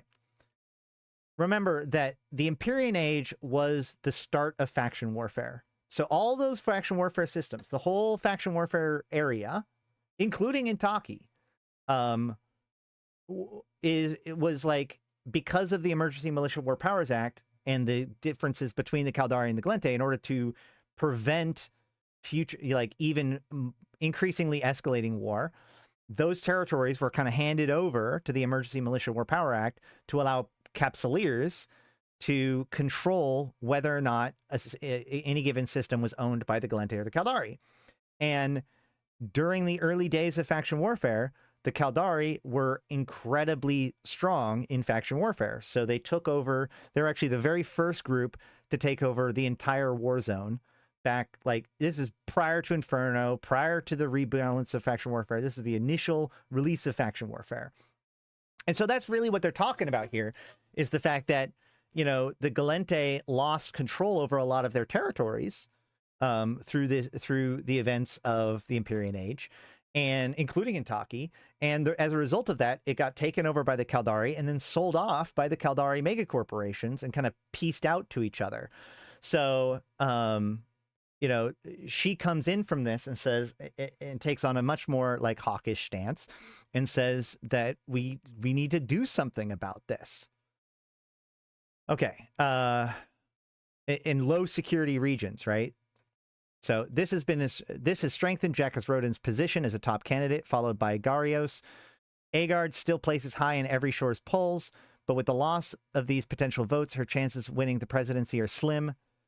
The Scope's own Remy Ireland says in a news segment on the eye of the election, Celis Agard now has to fight an uphill battle where most of her opponents have the higher ground, and the passing of the bill prompted him to move Agard down from her position as election prognosis, after having been one of the front runners in many weeks.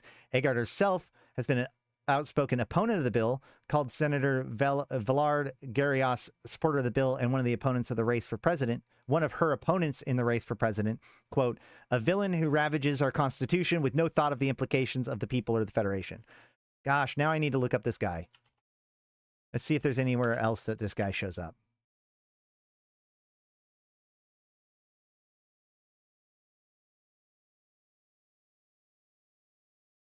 Well, this is earlier. He joins the election. He comes from Egelhen.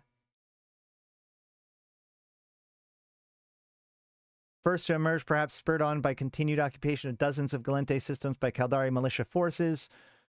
Our Federation has thrived in peacetime and advocated peaceful relations for decades. It was the folly of the previous administration and their obstinate refusal to swallow their pride to concede to moderate requests that has brought us to our current position.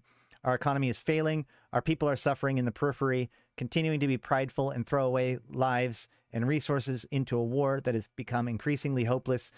It is the height of foolishness. We must turn the other cheek and return the way of the diplomacy that made our Federation great. I am willing to pay the great price for peace, and I believe the Federation is as well. At 67 years of age, Villard Garrios is one of the currently serving senators of the Nexus constellation.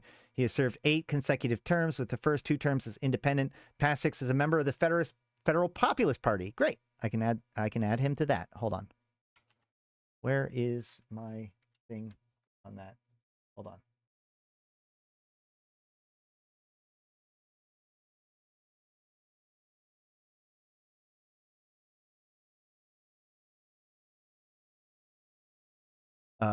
Where was it?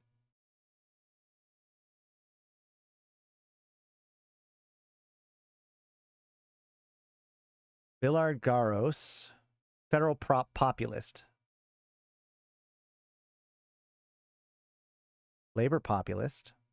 Uh-oh, we don't have a Federal Populist. Federal Liberals? I mean, all right, let's put it here.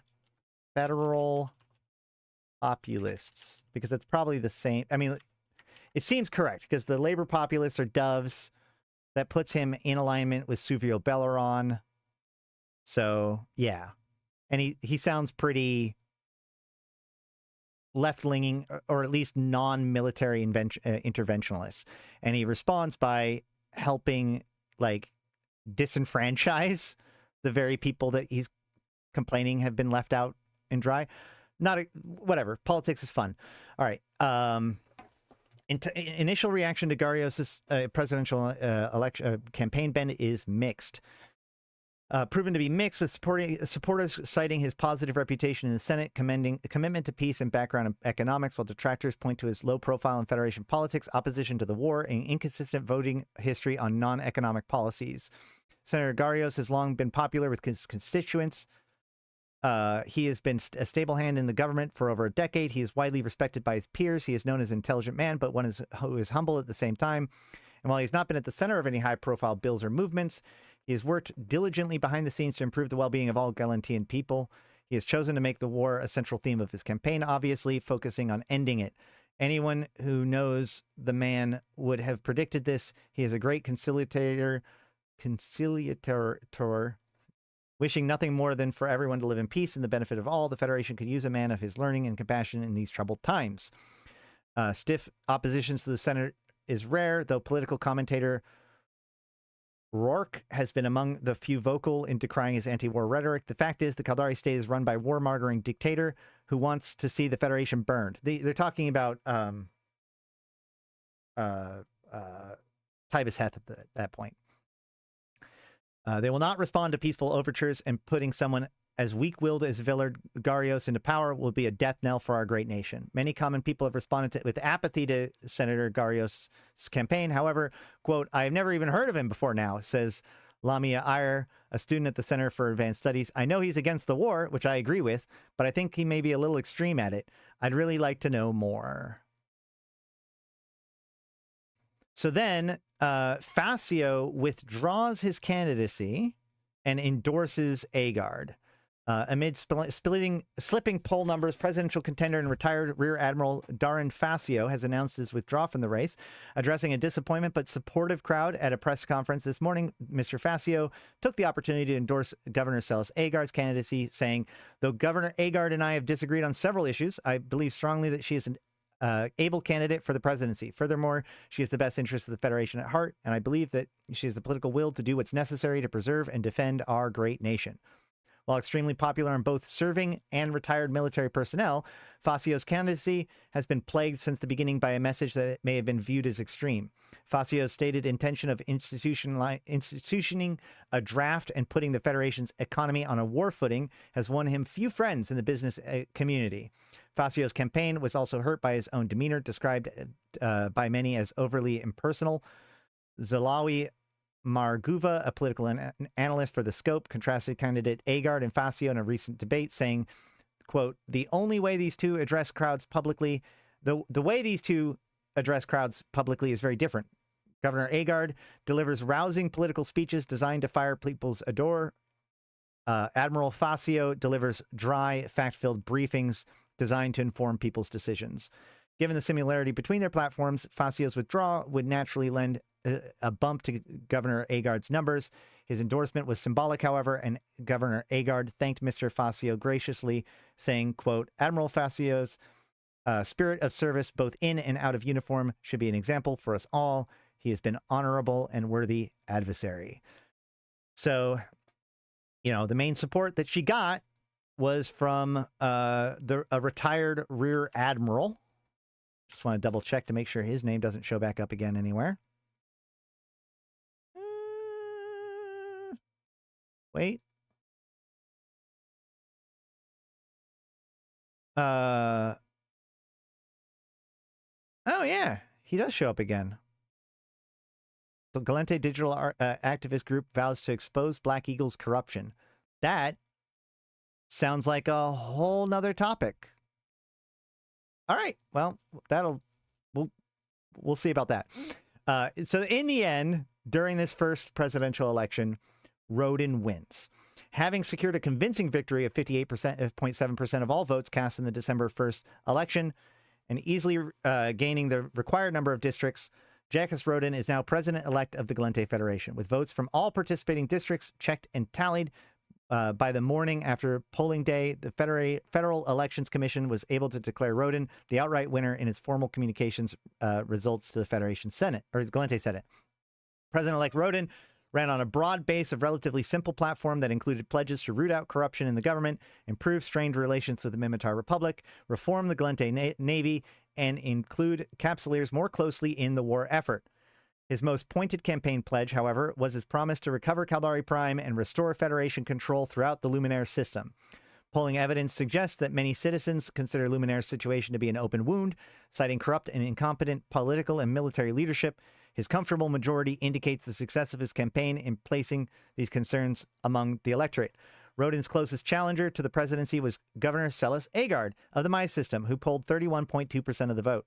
Governor Agard personally transmitted her concession to Jekis Rodin this morning and pledged her support for, quote, all policies of the president that uphold the interests of the entire federation, end quote. Some analysts believe that the votes of the many frontier worlds excluded from the election process due to the no-vote law may have significantly increased Agard's share of the vote, and denied Rodin an outright majority. Others have noted that the endorsement of her campaign by Admiral Darren Fazio appears to have had a negative effect on Governor Agard's poll ratings, suggesting that Fazio's hardline military image resonated poorly with some sections of the government electoral base. The other significant challenger after Fazio's withdrawal from the race was Senator Villar-Garrios of the Nexus constellation. Senator Garrios polled 8.8% of the vote. According to the polls and focus group, Garrios' campaign never quite recovered from what many citizens perceived as a confused and overly academic platform. Senator Garrios issued a brief statement conceding defeat shortly after Governor Agard made her concession. The remaining 1.3% of votes were cast were accounted for by votes for protest candidates and spoiled ballots. President-elect Rodin will assume office at his inauguration before the Gallente Senate, following the formal relinquishment of power by President Suryo Forotin. That is election cycle 1. Now then,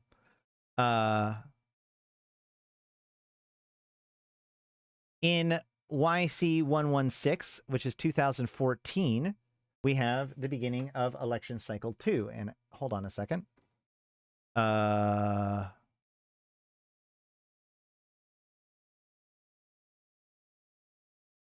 on a second. I got to check one more thing before we do this. We got to look into when did Operation Highlander? Operation Highlander happens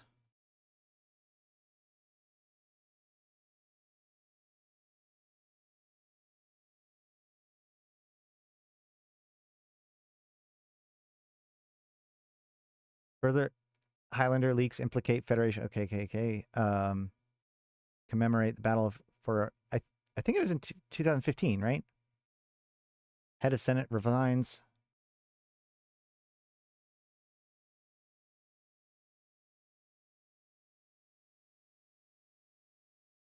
Yeah.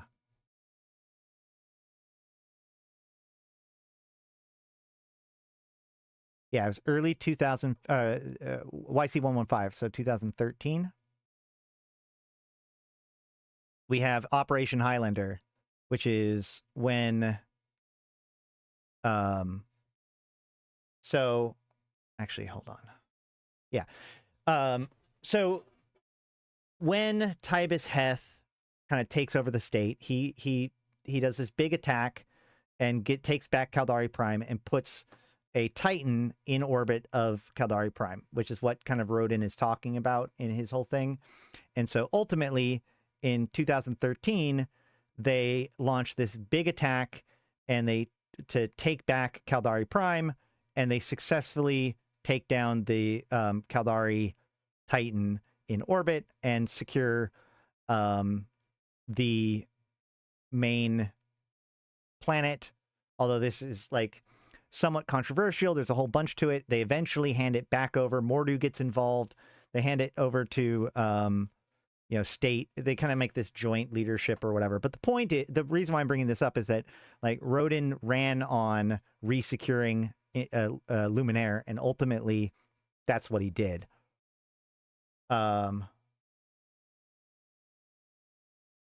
You would think that the elections being no longer than 5 years, they would set up a presidential election to be a fraction of that, if not at the last minute. Well, the full-on presidential elections every 5 years, and then like they're saying that all member nations also, or all member groups must have their own, because like there are sub-democracies, or like each area here. Let's see. There is actually.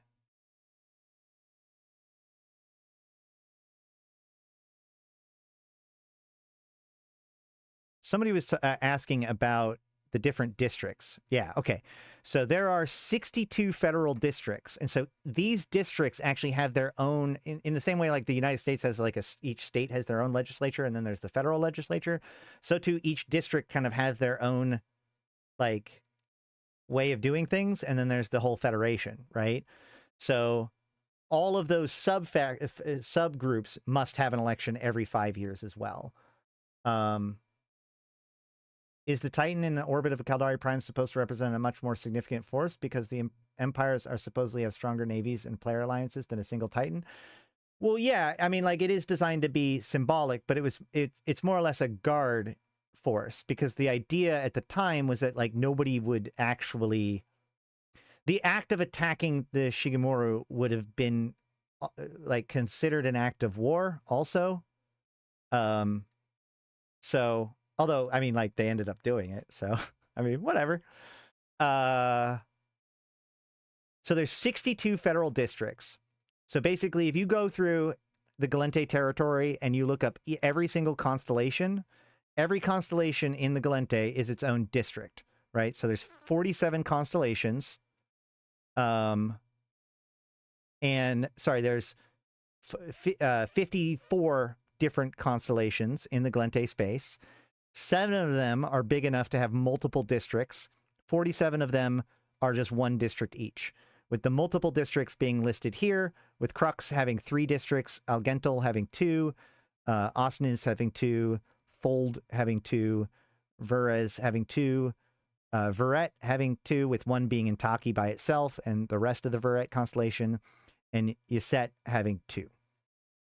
1 for Lysatin and the other for... Well, it was. That's why it was called the Second Gallente Caldari War, when they put it there. Hold on.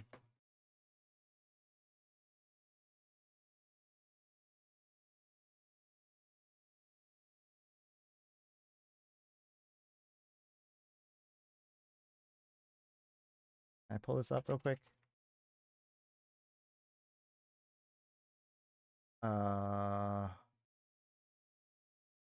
Dang it, hold on.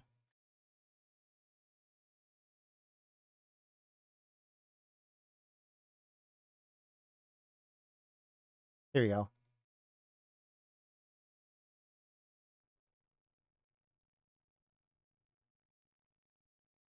Ah, no, stop.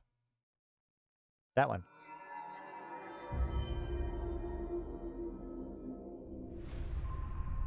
Caldari Prime, are you sure you're up for this?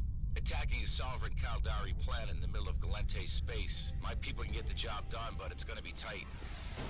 We're gonna need some help getting through. We're tracking significant movement of Caldari forces towards the border zone. This could be our only chance to take back Caldari Prime. You handle the Titan. We'll take care of the rest.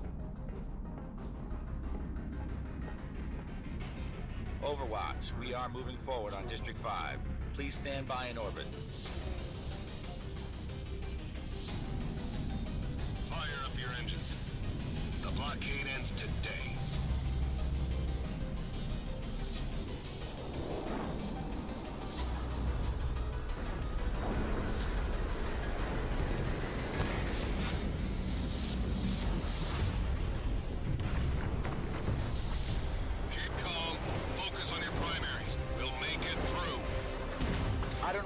Your intel from, but we're getting slaughtered down here. We need that strike. It's no picnic up here either. We're working on it. Somebody light up that HAV. I'm through. Charlie, echo groups, keep them off me as long as you can.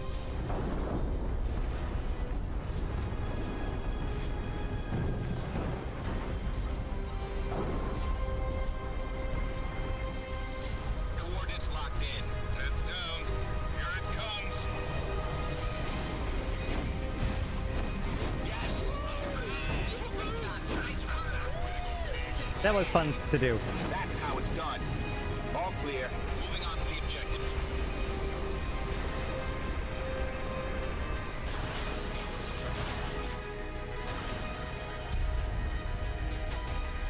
Overwatch. Planetary defenses have been knocked down. The Leviathan is taking critical damage. Won't be long now.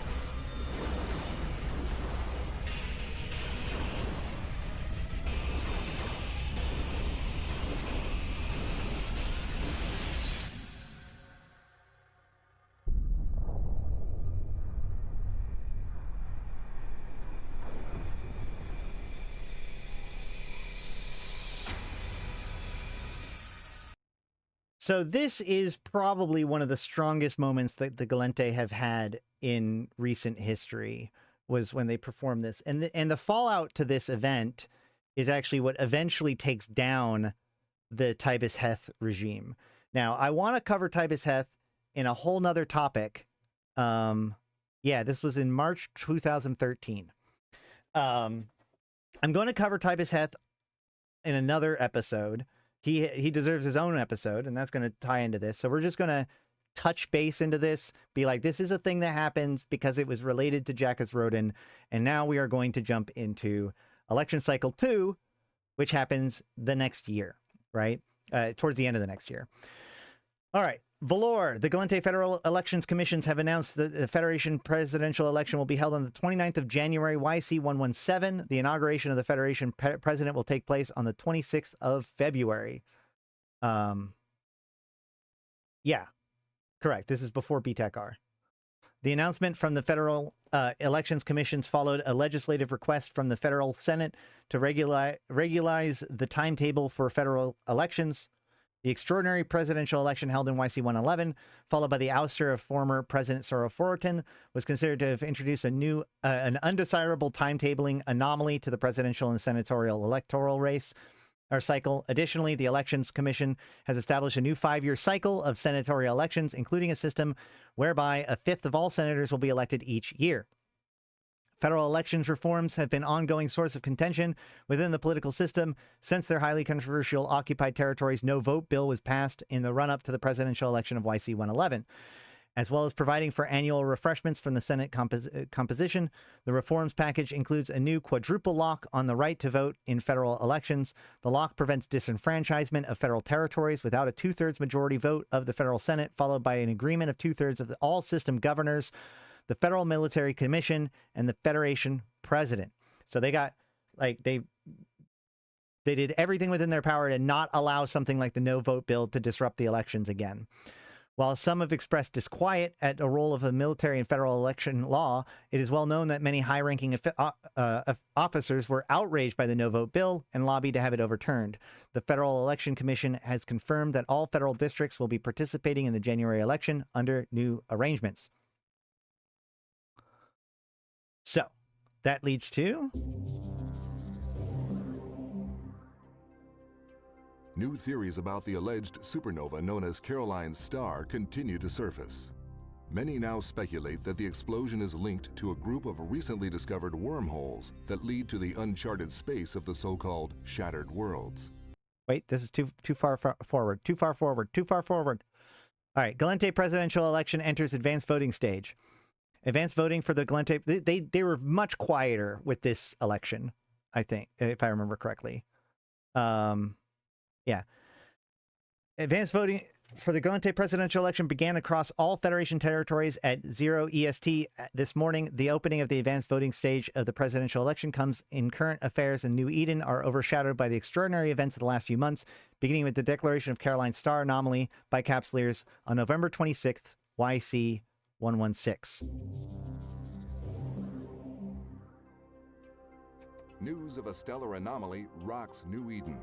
What was initially thought to be a sudden, massive stellar explosion, nicknamed Caroline's star after the pilot who first spotted it, the distant anomaly has since baffled the scientific community. Shortly after its appearance, a team of astronomers triangulated its location, suggesting that these are the remnants of the star W477P. Located deep within Jove's space, the star was previously believed to be stable and not massive enough to cause an explosion of this scale. However, its unreachable location eliminates all possibility of confirming the actual cause. Scientists also remain puzzled by the anomaly's sudden, simultaneous visibility throughout New Eden. According to physicist Balti Katai, starlight appearing simultaneously across all systems in New Eden doesn't make any sense. The energy required to create such an event is incomprehensible. Given the unusual nature of the anomaly and the lack of any conclusive scientific explanation, its existence has inspired rampant speculation from all quarters. Popular theories explain it as either the discharge of a Jove superweapon against a Sancha invasion, a herald of the prophesied coming of Bob, or a sign of the impending apocalypse. We'll have more on this as the story develops. All right. So, despite muted campaigning amidst a near blackout on government communication with interstellar media organizations during this period, the issue of the campaign promised to be the issues of the campaign promised to be hotly contested during this vital period of the election, with President Jacques Rodin standing with his second term under the so-called Foreign Amendment to the federal constitution. The list of his challengers have grown to 5 additional candidates. Those include previous presidential candidate Governor Celis Agard, runner-up to Jacques Rodin in the YC111 election. The other candidates are retired military officer Eleron Edama, a noted digital artist Kellen Ontbod, and actress Serena Nova, and former mayor of Arcurio and Caldari Prime resistance fighter Shalin Ramnev. These are names that we will probably hear again. The scope will be following the election closely and run up to the voting January 29th.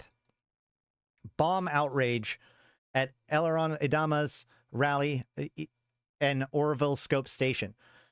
An explosion in the primary public concourse in the Scope Development Studio station orbiting Orville 6's first moon has struck an election day rally for presidential candidate Eleron Edama this evening. Reports indicate that the explosion was caused by a bomb and killed 3, wounding another 12. Councilman Eleron was escorted from the stage by members of the Verret Legion just prior to this explosion, interrupting the candidate during his address. The names of the 3 killed in the explosion have not been released, but it has been believed that they include members of the Verret Legion, and wounded have been transferred to the concourse to the station medical center to receive emergency care. Known to be amongst the wounded is Anara Shikuru, assistant to the Arcura administration on Caldari Prime, and candidate Eleron's partner. Miss Shikuru remains in critical condition. No group yet has claimed responsibility for the bombing, but Brigadier Tsuna Aina, commanding of the Verret Legion, commented, quote, "Based on our initial analysis of the bomb site, it seems likely that Councilman Edama was the intended target. The Verret Legion, an organization of retired federal Marines of the Intaki ethnicity, was hired by Eleron Edama as security for the rally. The scope has learned that Corporal Sotkin was responsible for the discovery of the explosive device. According to colleagues within the Legion, Sotkin disobeyed orders from her commander to retreat to a safe distance, instead returning to the stage to retrieve Miss Shikuru, who had fallen behind.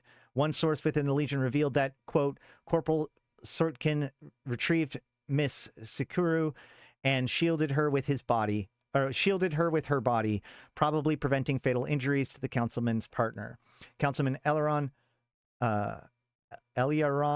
has since made himself available to the attendees of the rally following the brief chaos, joining them in the tertiary shuttle bay. This is not, quote, "This is not the first time I have been between the crosshairs, and I should think that this will not be the last," the councilman said to a crowd he sat with.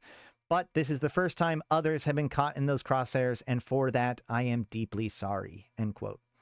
Despite the protests of the Verret Legion, the councilman chose to stay. Despite the protests of the Verret Legion, the councilman chose to stay with the attendees until the lockdown on internal station transit systems was lifted, joining them in prayer and leading discussions about recent developments in the Federation. Eleron Edama has often spoken out against organized crime, and in particular groups such as the Anibra Death Cult, notorious and enforcers of the Serpentis-affiliated crime gangs in the Placid region and beyond. While there have been no claims to responsibility, the scope believes that the possibility that elements within the Gallente underworld are behind this outrage must be pursued. And then that leads to Rodin's success in bid for second term.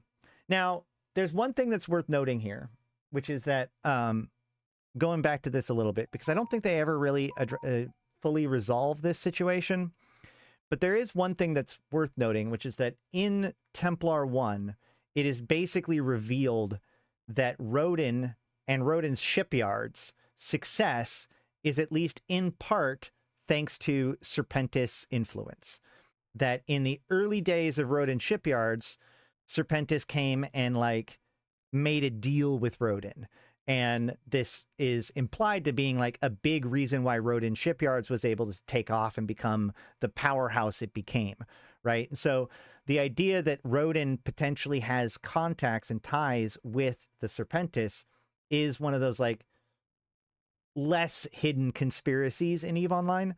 And so when we look at both cycle 1 and cycle 2, we can see that there are these moments that happen where it looks like Rodan has some pretty stiff competition, but he is able to beat them out, usually because something bad happens to them.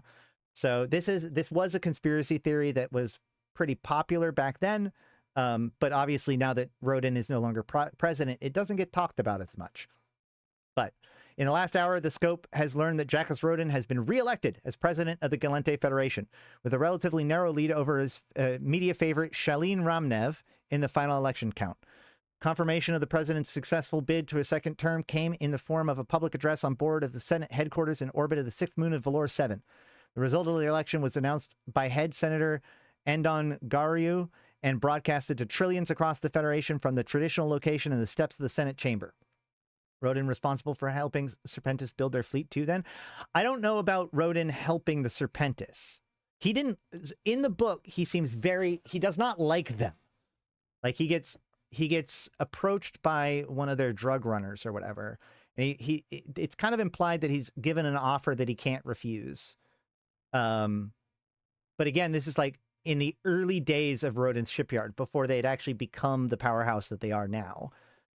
So it never clearly is tied whether or not there's any modern, but like, you know, especially when we look at this period of time when it comes to the Gallente, we have conspiracies around Mentis Black, shadow governments, the Black Eagles, all this kind of stuff. And the Serpentis is entwined in there. And I haven't quite pulled it all apart yet.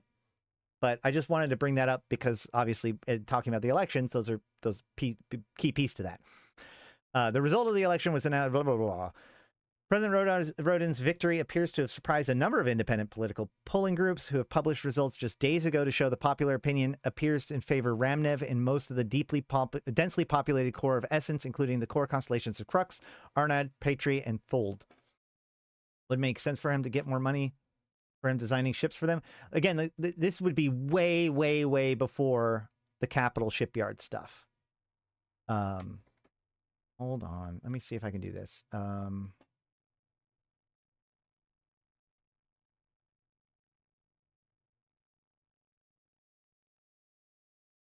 Let's see if I can do this. Right. Yes.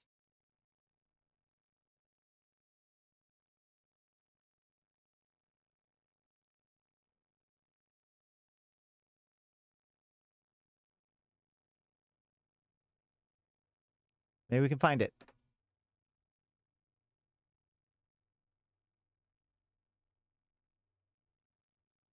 Oh, that's probably a mistake. Let's go with Serpentis.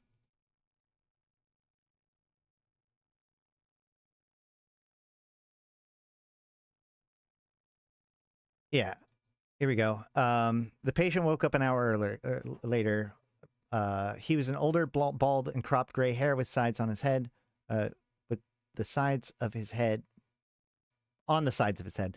He was immaculately dressed, wearing stylish business attire, clearly marked him as an off-worlder. Physically, he was he was also much more formidable than Jacques. Why the restraints, he asked, with his thick Intaki accent. You tried to kill me, Jacques answered. My sincerest apologies, he answered. I thought you were a Federation officer. How do you know I'm not?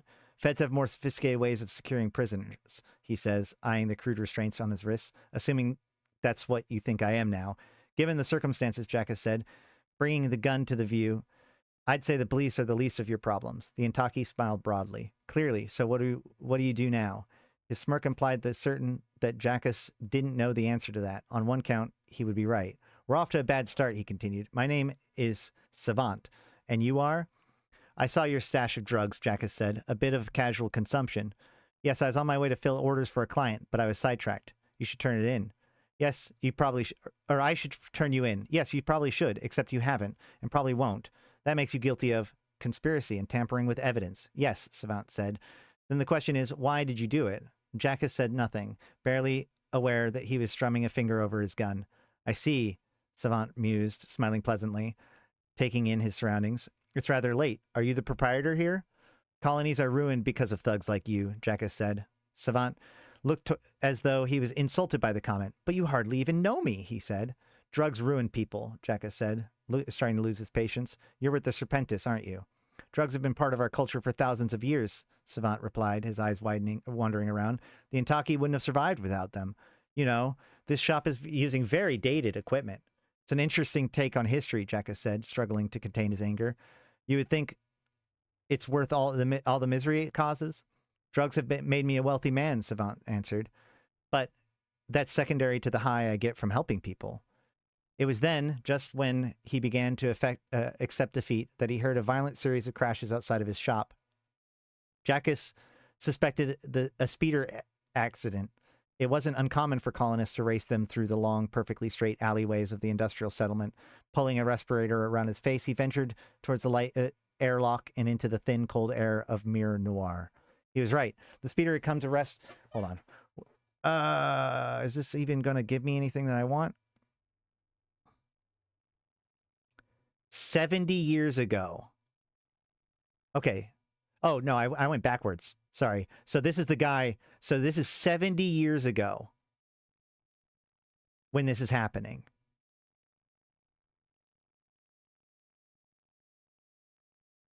Oh, right. Helping people what? Become addicts? No, helping them cope, numbing the pain of a difficult life. By giving them chemical dependency, you hypocrite. If a man loses a limb, you replace that limb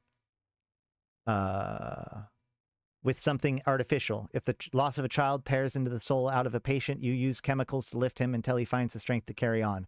Both are tragic dependencies, and yet they serve the same noble purpose. He looked down around some more, frowning as though he didn't like what he saw. So how's business been? Jackas shook his head. Doctors determine what's noble, not you.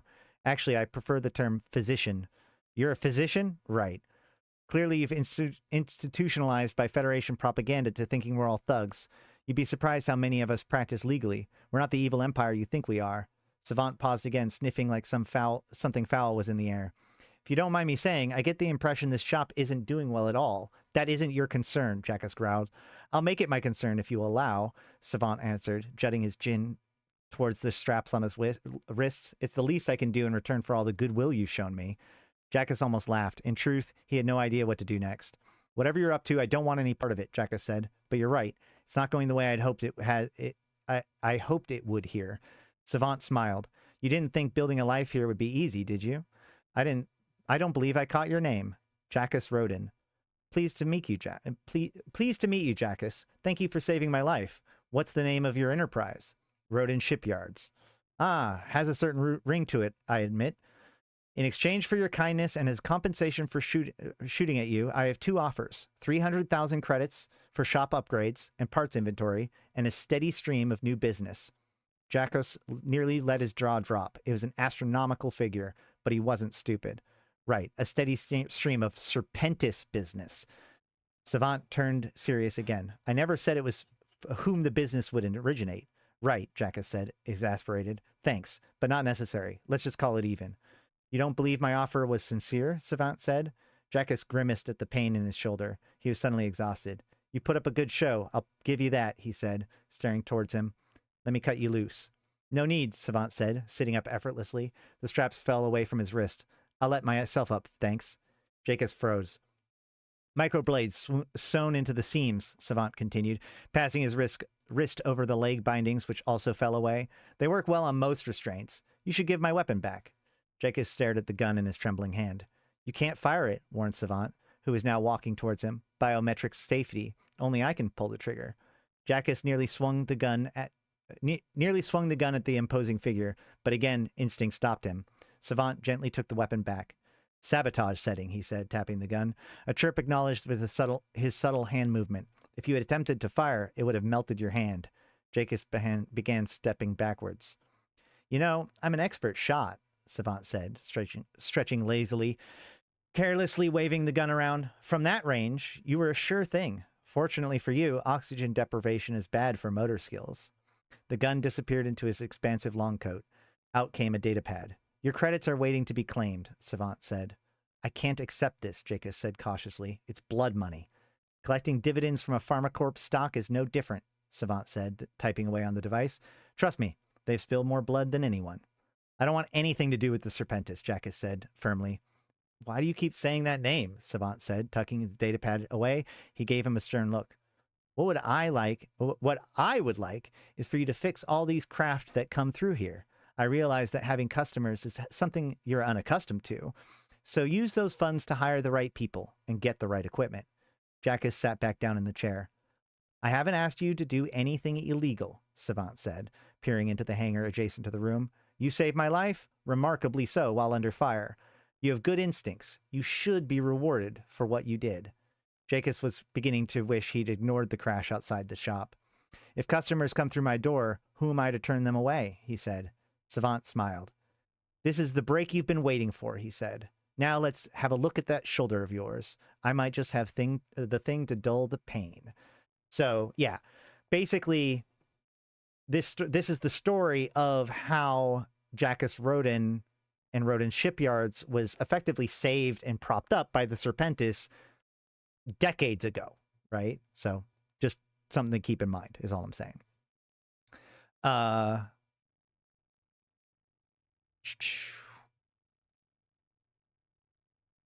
It would appear, however, that President Rodin's platform of continued increasing funding for defense and security, along with further investments to the strengthening of the Tripwire border protection program, has swayed opinion significantly in continued times of conflict with the state and strained relations with the Republic since the death of Karen Midgeler in May YC115.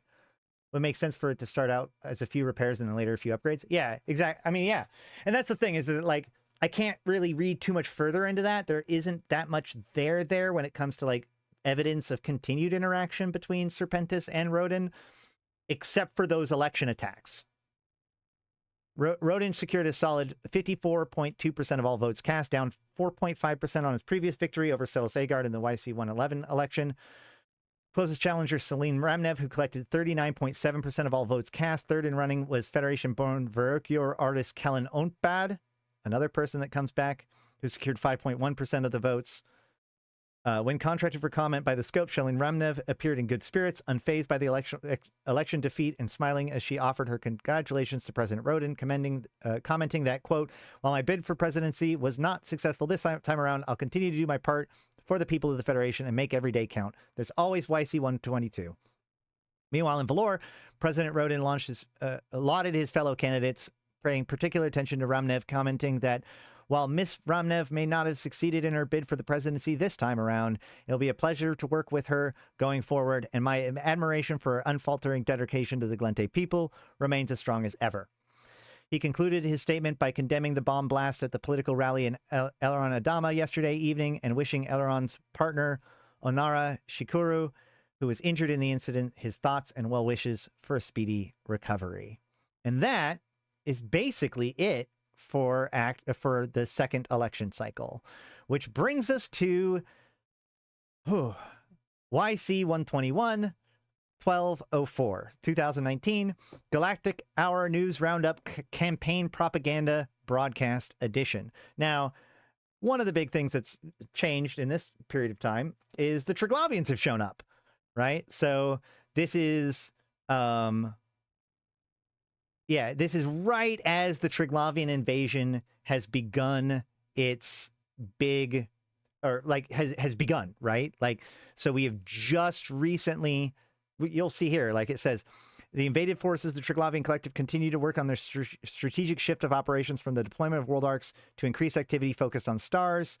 Oh, actually, no. So this is like, as we're entering into Invasions Chapter 2, because, you know, they go from using world arcs to deploying the dreadnoughts and the stellar observatories. So this is still not part 3. Right? That would be the Invasions Chapter 3 is when we actually started to fight over the stars. But yeah, okay. So the set piece for this election is Suvio Belleron, which, if you remember back in 2000 or YC111, proposed his anti-capital punishment bill, thanks to the execution of Entur, and you know that kicked this whole thing off way back before the first election, right? So that capital punishment bill is brought back into the political light, or, it gets resurrected basically, and passes the Senate. There's a lot of debating about it. There's a lot of argumentation about it still, but it does pass. But then it goes to Roden, and he refuses to sign it. So, Libertopolis Valor. After months of campaigning, debate, committee reviews, and numerous revisions by Senator Suvio Belleron's original proposal, head of Senate Almont Mize calls a vote of the federal directive bill that would ban capital punishment on the federal level and institute guidelines for its use at lower divisions of government. In this vote, in the end, the vote was split 471 to 422 in favor, with 10 abstentions.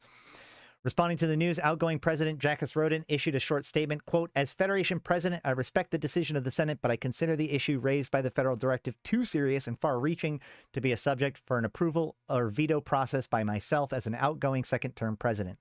I am therefore tabling this federal directive to ban federal capital punishment and regulate sub-federal punishments to the consideration of the next president of the Federated Union of Gallente Prime. We are...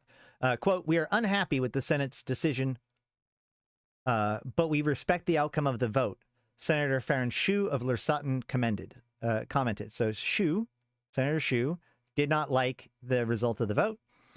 "We certainly support President Roden's wise decision to leave such a monumentous and divisive issue to the president, who would have to spend the next 5 years implementing this measure if they agree that it is actually needed. I cannot speak for the Sandow Council, but clearly the Supreme Court challenge is not necessary pending the decision of the new president. Under the federal directive, as passed, member states and districts can continue to use methods of capital punishment without rebuke, given that they satisfy a test of humane applications and delay a period of a year between guilty verdict and a penalty decision. The humane application stipulation would disbar further use of the Lersotten 6 as a planet of exile, as the federal administration considers punishment as an effective death sentence that would fail to satisfy their requirements, but would allow the forms like public executions. Previous drafts of the bill have called for condemnation of the latter. The bill stipulates the deadline of 5 years for member states and districts to implement legislation in the spirit of the guidelines." So what they're talking about here, so the Sandow is, of course, the Yin-Mei ruling class. And one of the things that they've done in Lersotten is they took they took a bunch of their, unwanted people, their criminals, and they stuck them on a planet. So we have... Does it say it here? Yeah. Lersotten 6, I think it is, right?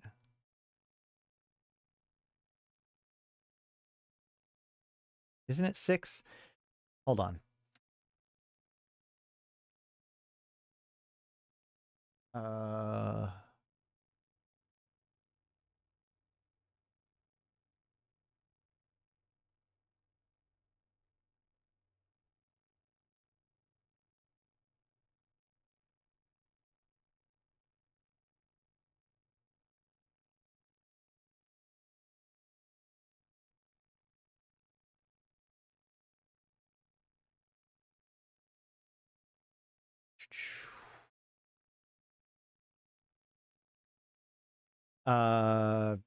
Where is it? Wait, what?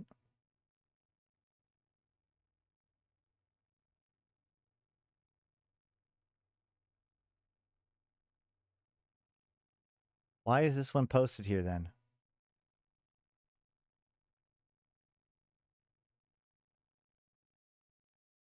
What?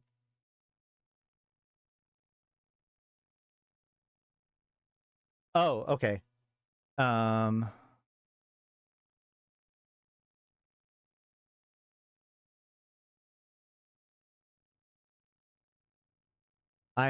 That was wrong. I'm confused. Hold on. That's not the right event.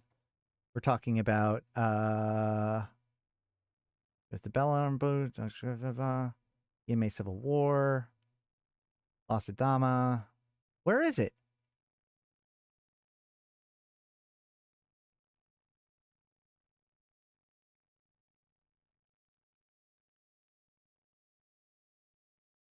I thought, God, where is the Cursed Exiles? Do I not have it here?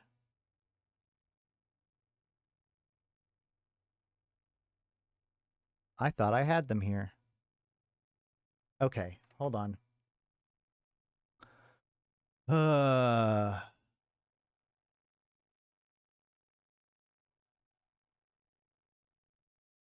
no, no. Here we go. Lursatin 6. A tribe of exiles living in Lursatin 6 broke into a structure in a capsular colony and tapped into an FTL relay there in order to broadcast a plea for both forgiveness and help today. The broadcast lasted approximately 5 minutes before colony security detained the tribe and escorted them off the premise. Lursatin 6, in spite of being of its benign climate and idyllic landscape, has not been colonized since its terraforming was completed. After a ship crashed in the first settlement, killing all the inhabitants that were celebrated in a Yin-Mei ritual of gate building at the spaceport, the Sengdo overlords sponsoring the colony abandoned the official attempt and established a foothold. Deemed Lursatin 6 a cursed planet, Sengdo authorities found the new use for the remains of the aborted colonial project. Criminals earning a punishment that strips them of their caste are now deposited in a penal colony planetside. After generations of exiles being left there, the penal compound left neglected for decades, tribes have coalesced and roamed the surface. Corporations and capsuleers are permitted to build facilities on the condition that they do so far away from the exiled settlements. The broadcast opened with the speech of a woman who identified herself as Mao Jin. She apologized to her family for the shame she had brought them when she shot her Sengdo wife, who she had caught in a bed with her sister. She claimed that she had truly reformed herself by following the teachings of Rao Jianmen, a prominent Yin-Mei philosopher. Over the course of 20 years, she had spent in exile. Yin finished her speech by pleading for any capable power, the Yin-Mei nations, the Federation, or third party, to rescue her and her companions, claiming that they had contracted an illness while living there that would kill them without medical attention. Mao suggested that many have already died during the journey to the colony, and some have been left behind as they were too ill to continue moving. So yeah, there's this whole crisis when it comes to the fact that there's like these people that were left on Lursatin 6, this cursed colony. And, you know, there's this political fallout from that. And that was that's what they're talking about in this moment here, where like the Sengdo Council was actually pushing to be left alone about the colony and to leave them alone, but also to prevent this. They were the ones that were the most against this new bill, you know, because the Sengdo, being the caste system, they're the most against this whole like anti-capital punishment, telling people how they can control their population kind of stuff, right? Okay. So then also, Suvio Belleron declares candidacy for Federation president. Reacting to President Rodin's statement on the capital punishment bill, Senator Suvio Belleron declares his intention to stand as a candidate for the presidency of the Gallente Federation. Quote, as our understanding of intrinsic human rights evolve, our federation is challenged to share that understanding and, at the same time, respect the developing understanding of our many cultures. I may have wished for more with this bill, but I appreciate the magnitude of our accomplishment. As President Rodin has decided that the next president will take the decision on approval or veto of this federal directive, I am today announcing my candidacy for the highest office. This issue is vital to the future of law and peace in our federation. Notably, given Senator Belleron's candidacy for the presidency, the Placid vote was largely in favor of the bill, but did lack the support of Placid's reborn senators who voted against. Senators representing subdistricts in Gattoli and Marelli. By the way, the reborn senators would be Intaki. So Suvio Belleron is from Intaki, but he often doesn't have the full support of the Intaki, as we'll see. Although some have thought that they would largely vote against. With years, quote, with years in hindsight, we've come to realize that we have made poor decisions in the heat of the moment as citizens of the Federation. Maybe all of our decisions made in the heat of the moment are poor, a Manar senator said off the record on the matter of Anvent Intur. Quote, I couldn't have supported the original draft even if I wanted to. My constituents would have recalled me on the spot, but the compromises reached in committee made it reasonable. While many have hoped for this hot button topic to be resolved before the presidential and senatorial elections next February, the decision of the President Rodin has likely made this a major issue for the entire campaign. Though many have speculated that Suvio Belleron intended to make a run at the presidency, the delay in approval of his cherished capital punishment ban has given him a clear and distinct issue in which to base his campaign. Governor Celis Agard opens Rhinophoria Festival on Gallente Prime. Governor Celis Agard hosted the opening ceremony for the Renewphoria this morning, sending regional political analysis into a frenzy of speculation that the governor of the Mai system and former presidential candidate is looking for another run at the leadership of the Federation in the coming election.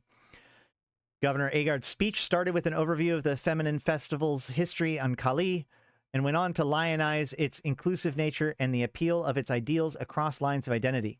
She compared her mixed Gallente Yinmei heritage to the festival's cooperative spirit, and at the end of her speech, the governor started to celebrate the celebration by tossing dried fruits and berries across the white brick streets. The Renewphoria originates from lunar festivals held during the Age of Revenor, which were used to place women with special skills together and allow them to find apprentices for their crafts.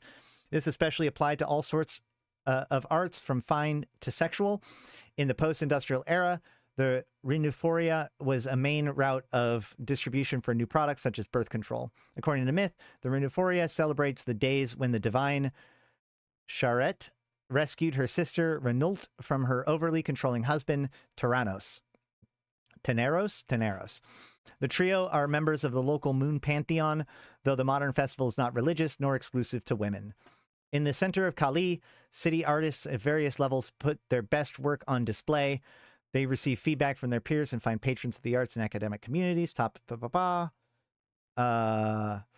political analysis, Zalawi Margua drew parallels between Governor Agard's commencement speech and her campaign speeches. Quote, "If it sounds like a script you've heard before, that's because you have.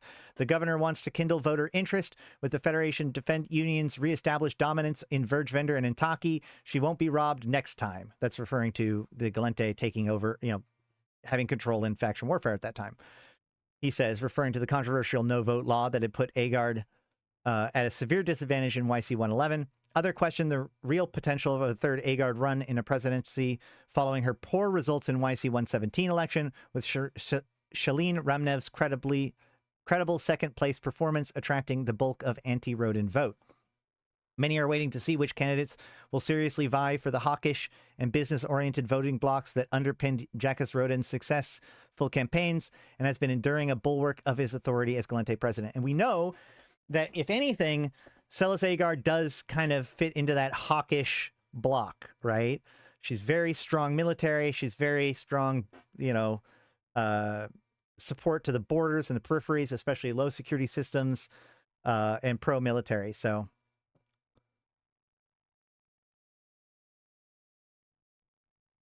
Federal Security Council expresses grave reports on reports of Intaki Assembly considering syndicate bid for security franchise. Deathglow attacks are happening at about this time.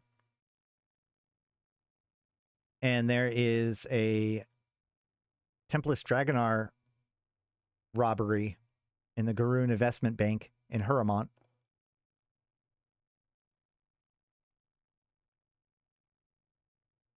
This is when the Flosis Wind stuff is really kicking off too. Okay, great. So then, December 9th, we have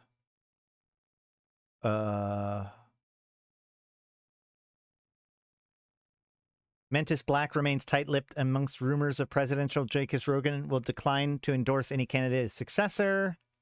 Shalin Ramnev schedules new speaking engagement in Arcurio amidst speculation of renewed presidential candidacy. Senator Kellen Ontbad visits Larem Blomps. In itinerary include talks with Manar Singh politicians. Hey, look, Frostline Laboratory is rumored to be developing new long-range exploration and resource extraction technologies, i.e. the very filaments that we're using right now in the winter event. All right, Yule Festival.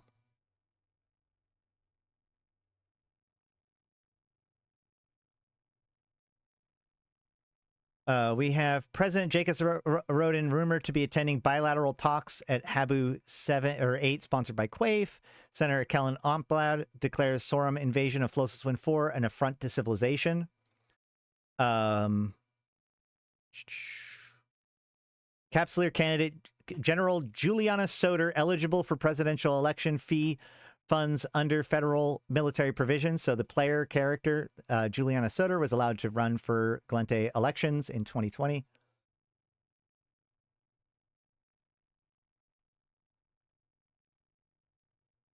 And I think that's it for that one. So then by January 8th, Shalim Ramnev announces presidential run and major campaign theme from Huramont on Caldari Prime. Remember, Huramont literally just got raided by the Templess Dragonars. Former Arcurio mayor and runner-up in the YC117 Gallente presidential election, Shalim Ramnev appeared today at a press conference in Huramont today to announce her candidacy in this year's election and address the future of Caldari Prime as a major plank in her campaign. Sounds almost like the Caldari Cherry Festival. They got 3 trees from Gallente Prime. Yeah, it does a little bit. It could be cool to go look into like the cultural traditions of the different empires. Quote, I can confirm that I am a candidate for the president of the Gallente Federation, announces Ramnev, standing here in Huramont and after my visit to dear Arcurio. Arcurio, by the way, is the second largest city in Caldari Prime. So like, remember, we had the whole thing about Caldari Prime and the takeover and like how that handoff. So she was the one in charge. She?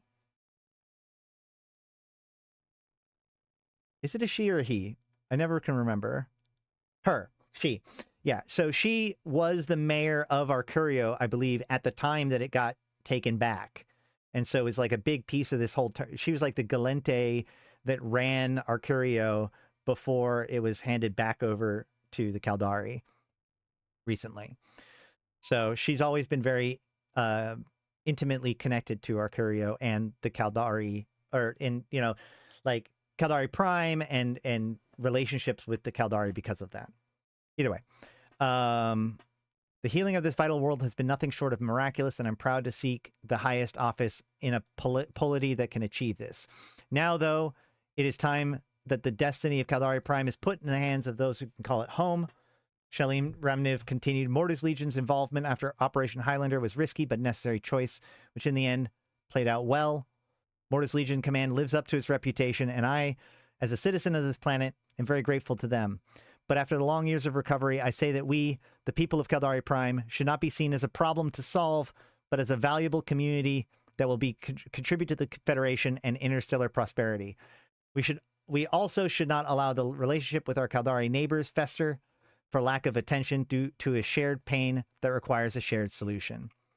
Ramnev issued a campaign document detailing a long-term solution to the vacuum that will be left by the impending departure of Mortis Legion, already reducing during the period of their contract's extension. Remember, we were just recently talking about Mortis Legion and Caldari Prime and how they're moving off of it, so that's happening all at the same time.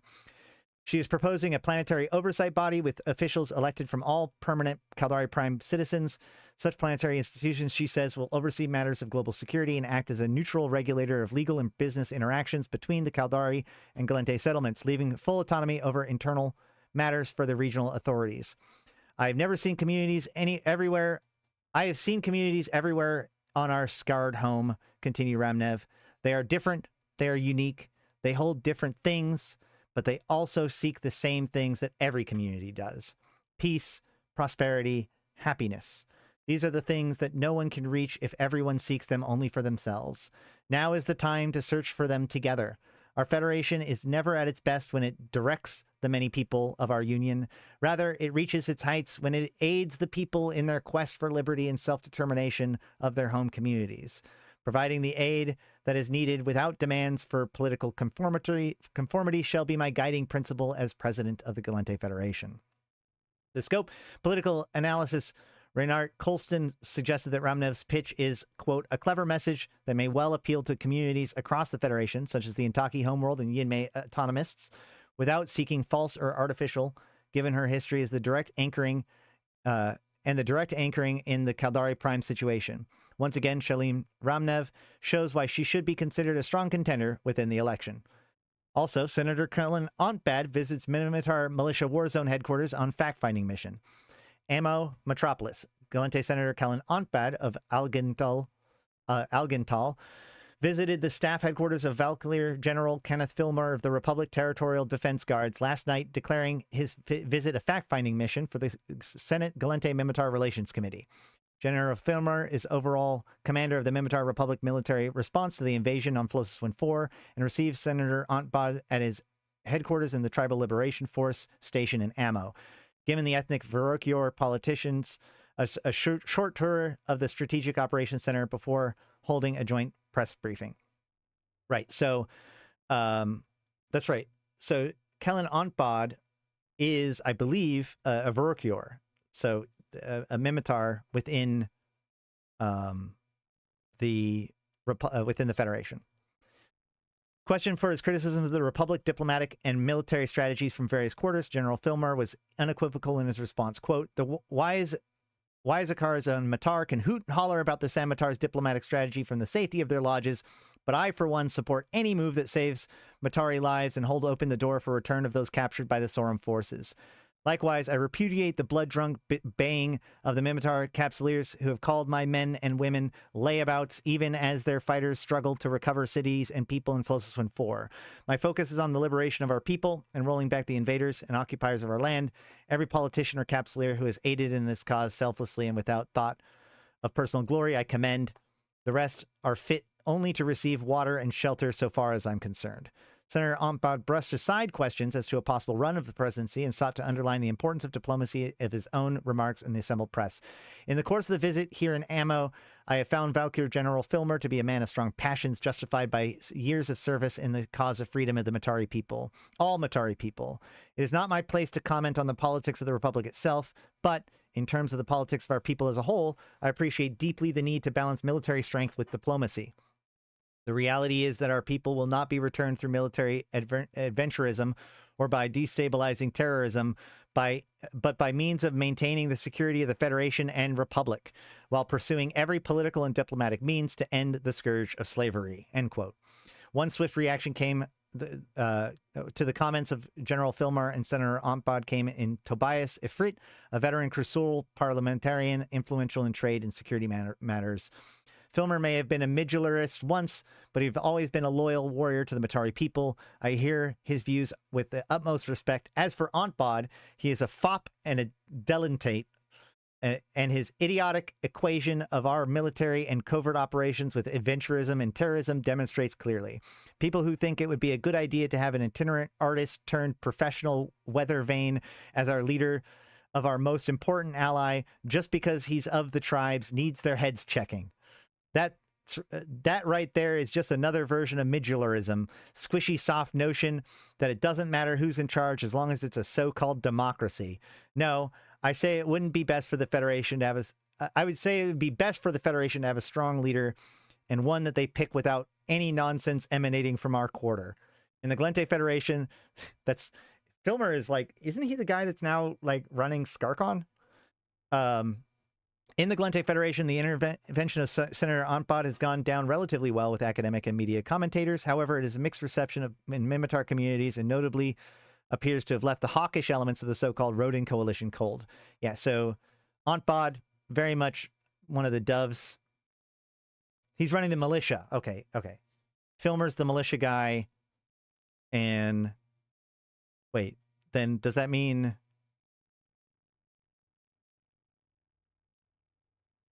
Does that mean that, what's his name is the, hold on. Kenneth Filmer is the head of the militia. Oh, this is Filmer's response. Got it. Never mind. So there's like the two leaders. There's the guy who is running Skarkon in Filmer, and I thought they were referring to both of them, but no, they're just talking about Filmer in both places. Got it. Okay, never mind. I'm sorry.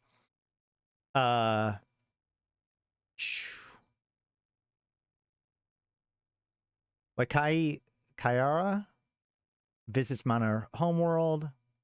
I don't think that actually plays into the election at all.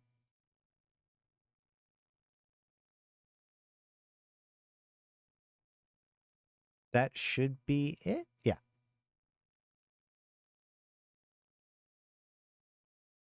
All right.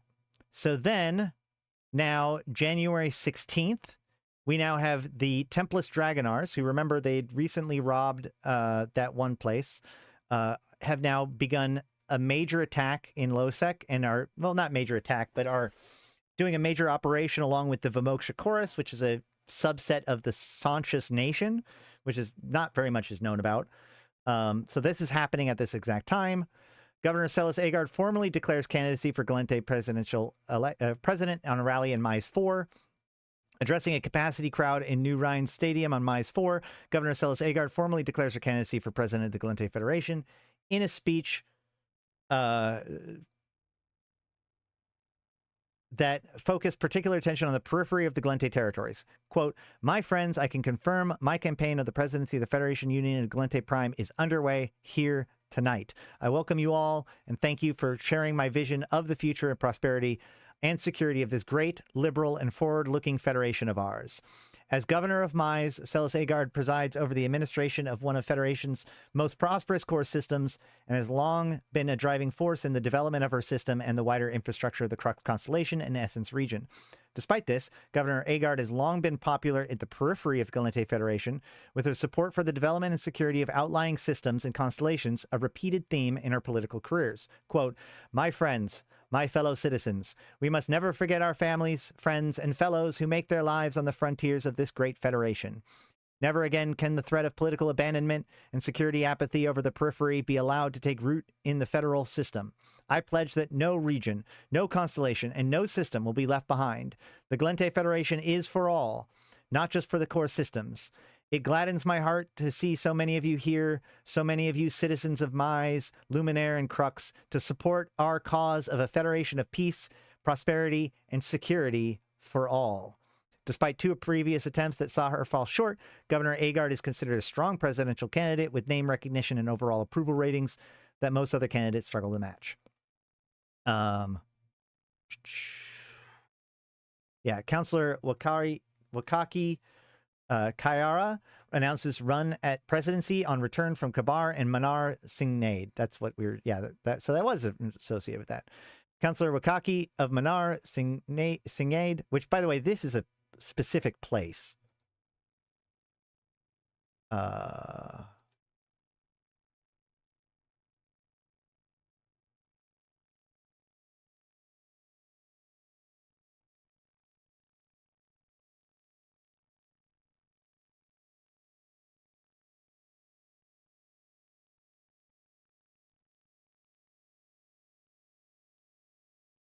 Oh, nope, that's the same one. Oh, I guess, okay, it's this planet. Never mind.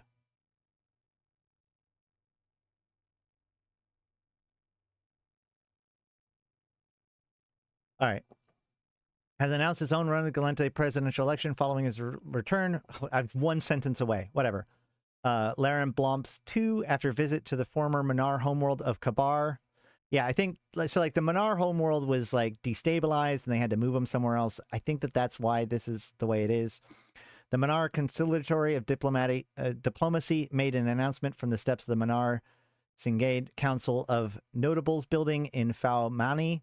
Quote, the people of the Federation know that we can only prevail and make progress by righting the wrongs of the past, and it is in that spirit that I announce my candidacy for president of the Gallente Federation. All of us have seen the devastation on our homeworld, the legacy of the Doa de Kabar, and many of us have experienced that legacy firsthand. I have just returned from Kabar, and I bring the message of hope that our old wrong may be righted and our ancient home restored to us.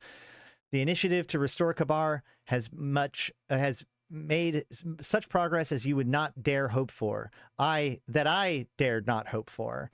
Yet it requires more from us, and I say from the Federation that has so long neglected Kabar and only rewarded the service of so many Manar in this cause with limited aid to us here on Manar Singade. It is not just about us. We know how Federation speaks of equality and justice for all, yet seldom delivers it to the in full to those who maintain their own cultures. We have seen how the Intakiome system and Placid region have been treated. We have seen how the Mimitar diaspora have been marginalized, how the Federation has allowed war to continue across its borders and those of our Republic allies. We have seen how our Detis, Severe, and our Kura citizens have been affected by the ongoing conflicts. Those are Caldari groups, by the way, Caldari bloodlines. We must all stop this. Reconciliation beyond our borders with the Intaki Syndicate, and yes, with the Caldari state, is necessary. But so too is reconciliation necessary within, with our Yinmei friends, with our Intaki brothers and sisters, and with us, the people of Manar, Singade, and Kabar. 2 former presidential candidates expressed mixed views on Aikawarazu's platform. Longtime federal populist and anti-war figure Senator Vel'ash of Nexus. Hey, we've seen him before. I sympathize with some of our Counselor Aikawarazu's positions, even support them. But his message seems confused to me, and I have a hard time believing it will resonate beyond his core following. Retired Admiral Darian Fascio, again, all the hits, ethnic Manar himself, was more forthright in his assessment. Quote, this was a blank manage of a speech. Is that a word? Learn Blomps looks to be 5 jumps from Manar in HiSec. Number 2 priority objective for game for me is to provide sufficient lore sound evidence to revert the Dea di Kabar, and it's coming from and that is coming from a Mimitar player very committed to that. Hey, but that's a whole thing that we should probably look into. Number 3 being the healing of the Starkman Prime. That's a good one. What's your number 1 then? No doubt it'll appeal to pacifists and fools. I doubt that the Manar men and women I serve with would find anything appealing in it, let alone the citizens of the Federation who understand that strong defense requires us to confront our enemies, not reconcile with them. Mange is a sweet molded cake. We're all learning things today. All right. Mentis Black's comment on Rodan administration's militia war zone diplomacy in clear appeal to Hawks. Rayan Essence in off-the-cuff remarks today. Federal Intelligence Officer Chief Mentis Black, cooking with Feldspar 2.0. Okay. Yeah, I look forward to that one. The Federation cannot afford to take a weak position in the debate over our sanctions against the Amar Empire and its satellite states. His commitments made to journalists at an FIO briefing at the Tempest Dragonars and Vamok Shakura situation continued. I have advised against pursuing a strategy of legalistic debate with the Amar. I know Serdan Zerkosh well. He is a slippery fox that will tie up these negotiations in a sort of arcane knots and twists. While Black comments included criticism of the Amar inner circle, Delegate Serdan Zerkosh assertion that Federation and Republic sanctions are a breach of the Ulai Accords and convention provisions against the general trade blockade of a member state by other member states.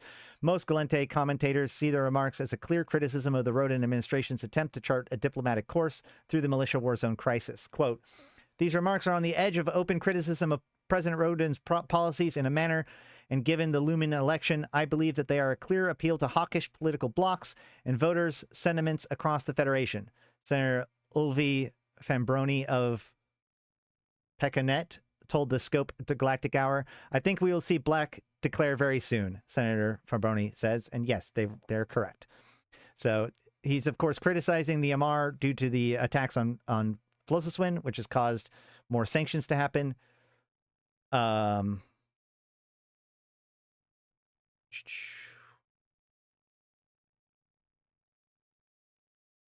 Gallente Caldari militia war zone activity increasing. Military expert says federal election season's driving renewed FDU strategic offensive.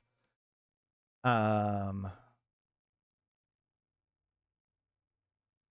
Circle peace and militia reform talks remain deadlocked on trade sanctions issue. Amar attempting to distort anti-blockade accords, says Kaiten Yun.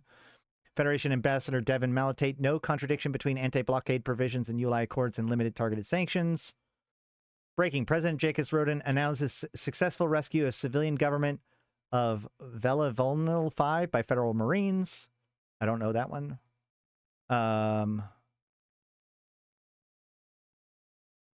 President Rodan also signs executive order of enhanced disaster relief and resettlement finance of Octave system. I don't know those at all. Cooking with Veldspar 2.0 is not the number 1. Oh, that's classified information for general YouTube, but not for in-game direct message. Okay, fair enough. All right. So then, on February 27th,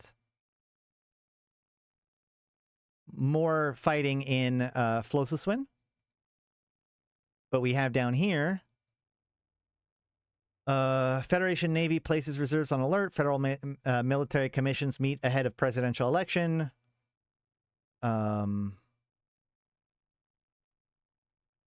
Okay, here we go. So this is just prior to the election, right? The election is supposed to happen. Do they actually announce when the election is supposed to happen? I don't think so. So basically, this is like the day before, the day of the election. We see this where we have breaking news, breaking. Massive explosion outside of New Rennes Stadium on Mise 4 as Governor Celis Agard arrives for presidential election rally. Breaking. Governor Agard's motorcade last seen in vicinity of blast zone, according to Mise News media report. Breaking. Communications disruption reported across Gallente Federation, Caldari Prime, Intaki Prime, and Manar Singade blacked out. Which follows up with Federation under election eve comms network attack as terrorist targets presidential candidates. Breaking. Luminar Essence. The Gallente Federation is under attack. At least 3 of the leading presidential candidates have been attacked in a series of coordinated terrorist strikes. The communication networks for the Federation administration are heavily disrupted, and several major planets have been virtually blacked out from the FTL net by what appears to be a parallel sequence of network attacks ahead of the presidential elections. While many accounts are confused and unconfirmed, multiple sources have reported the following events. President Jekis Rodin is secure, has declared the federal state of emergency and mobilized the entire active list and reserves for the Federation Armed Forces. The Federation Navy and Marines have ordered the invasion defensive positions. Governor Celis Agard's motorcade was attacked by a major bombing outside of New Rennes Stadium in Mise 4. Massive casualties are reported. The status of Governor Agard is unknown at this time. Maze system comms network are sporadically dropping in and out of service. Several reports indicate that multiple explosions and/or a gas attack took place in the Intaki Assembly chambers while Senator Suvio Belleron was giving a presidential campaign speech. Intaki Prime's planetary communications network are almost all offline. Connections to the Intaki Syndicate and federal FTL relays have collapsed. Or Intaki System, not Syndicate, sorry. The status of Suvio Belleron and the members of the Intaki Assembly are unknown. Mayor Shailene Ramnev flight into Arcturio, reportedly downed by missile strike on final approach. The presidential candidate was en route on the eve of election rally in home city. The status of Mayor Ramnev is unknown, and Caldari Prime has been hit by a near total communications blackout. Manar Singade in Larem Blomp's system has suffered a similar communications blackout, with those affecting Caldari Prime and Intaki Prime. While there have been no reports on an attack on Councillor Waki Kayara, another contender for the presidency, he was last known to be present at the capital of the adopted Manar homeworld. Senator Colin Ompod was reported to be secure aboard the Parshanir 5 Egonics Inc. development studio, having been there to record an election eve ego cast in support of his presidential campaign. Communications from the Egonics station has been routed through the relatively unaffected Capsuleer channels, and Senator Ontbod has apparently been moved to the Capsuleer quarter by station security. Chief Director of the Federal Intelligence Office, Mentis Black, has resumed his duties, having recused himself from active FIO service during his own presidential campaign. He was last reported to be in session with President Rodin and the Federal Security Council. Scattered reports from Luminaire, Rayan, and Valor are claiming that there were attacks on the FIO offices in those systems. Chief Director Blaff's campaign schedule had him attending a rally in Huramont on Gallente Prime later this evening. The Federal Elections Commissions have convened emergency sessions at the instigation of President Rodin and the Federal Military Commission. Widespread disruptions of the federal administration networks are ongoing, and overstressed communication networks are close to collapse. A significant number of heavily populated systems and planets are experiencing a reduced bandwidth, erratic connections, or outright blackouts. These network conditions evidently place the technical abilities to run the presidential and senatorial elections in jeopardy, even if we're decided to continue following terror attacks on at least 3 leading presidential candidates. So far, no party has claimed responsibility for this terrorist attack on presidential candidates or the comms network attacks. This is huge. This is the thing, right? So during the last presidential election, there was an attack on the eve of the election in which at least 3 of the people were attacked. And this caused a major delay in the elections. Think the candidates could be replaced? We'll see. So So, and then we have breaking news. Celis Agard reportedly killed in attack in New Rhine Stadium. Status of Governor Agard's registered backup clone unknown. So just remember, just months prior to becoming elected to president, Celis Agard failed her run, was killed, and then succeeded in becoming elected. So that's a thing that happened. Senator Suvio Belleron reported to be hospitalized in Navi Akat. Unconfirmed report on attack on Tech Assembly claims deathglow chemical weapon used. Now, there's a lot of conspiracy theories about how these all things happen. Now, there are some connections between, obviously, Deathglow is connected with the Blood Raiders. Deathglow can also be connected with the Inibra cult and other death squads within the Intaki terrorist radicals, right? Obviously, this is happening just after the Tempest Dragonar and the Vamoksha Chorus have their coordination, so they have been, are obviously suspected in all this. But this is one of those things that, like, literally every single time a conspiracy shows up after this for the next foreseeable future, the Gallente are like, I wonder if that was what was behind the attack. So, like, when the EOM attacks happened, they tried to say that the EOM were potentially behind the attacks. They've tried to say that the Triglavians were potentially behind the attacks. But I don't think that any solid answer of what actually happened here existed. But as TL points out, there is a bit of a picture taking shape because we have these connections between so you have certain factions of the Intaki more radical groups. We have radical Kaldari groups, and we have radical Sancha groups and radical Blood Raider groups that are all kind of friendly with each other. At least friendly with one other group within that cluster, right? Status and whereabouts of Shalin Ramnev and Wayaki Kayara still unknown. Reports that Ramnev flight made hard landing at Arcurio Central Airport. Inner Circle calls for emergency full Concord assembly session. Aegis order to reinforce security at fluid router relays and QE4 HE stockpiles. Blah, blah, blah. Outrage. Kaldari State Chief Executive Panel declares outrage on attacks on Federation, offers support and suspends customs duties on vital supplies. Mimitar Republic rushes military aids, emergency responders, and technical assistance to Federation under Treaty of Mutual Assistance. Empress Cadis I convenes Privy Council meeting on orders of all military Imperial military circuits on alert status. House Sorum orders all forces to defense-only postures, orders unconditional ceasefire to Mimitar Republic. House Artificers countermands Amitar fleet war alert, returns to borders patrol status ordered. Federal FTL comm network in Solitude suffer complete collapse. Remote region cut off from core of Gallente Federation. So Solitude is this distant, like one of the most distant areas of the Gallente space. It's a high-sec island, but it's also like cut off from any direct routes, even within the Federation, especially with the once the Syndicate took over, or like when became their own independent thing. So now you have to go through some other territory. You have to leave Gallente territory to go into to Solitude. That becomes important later. All right.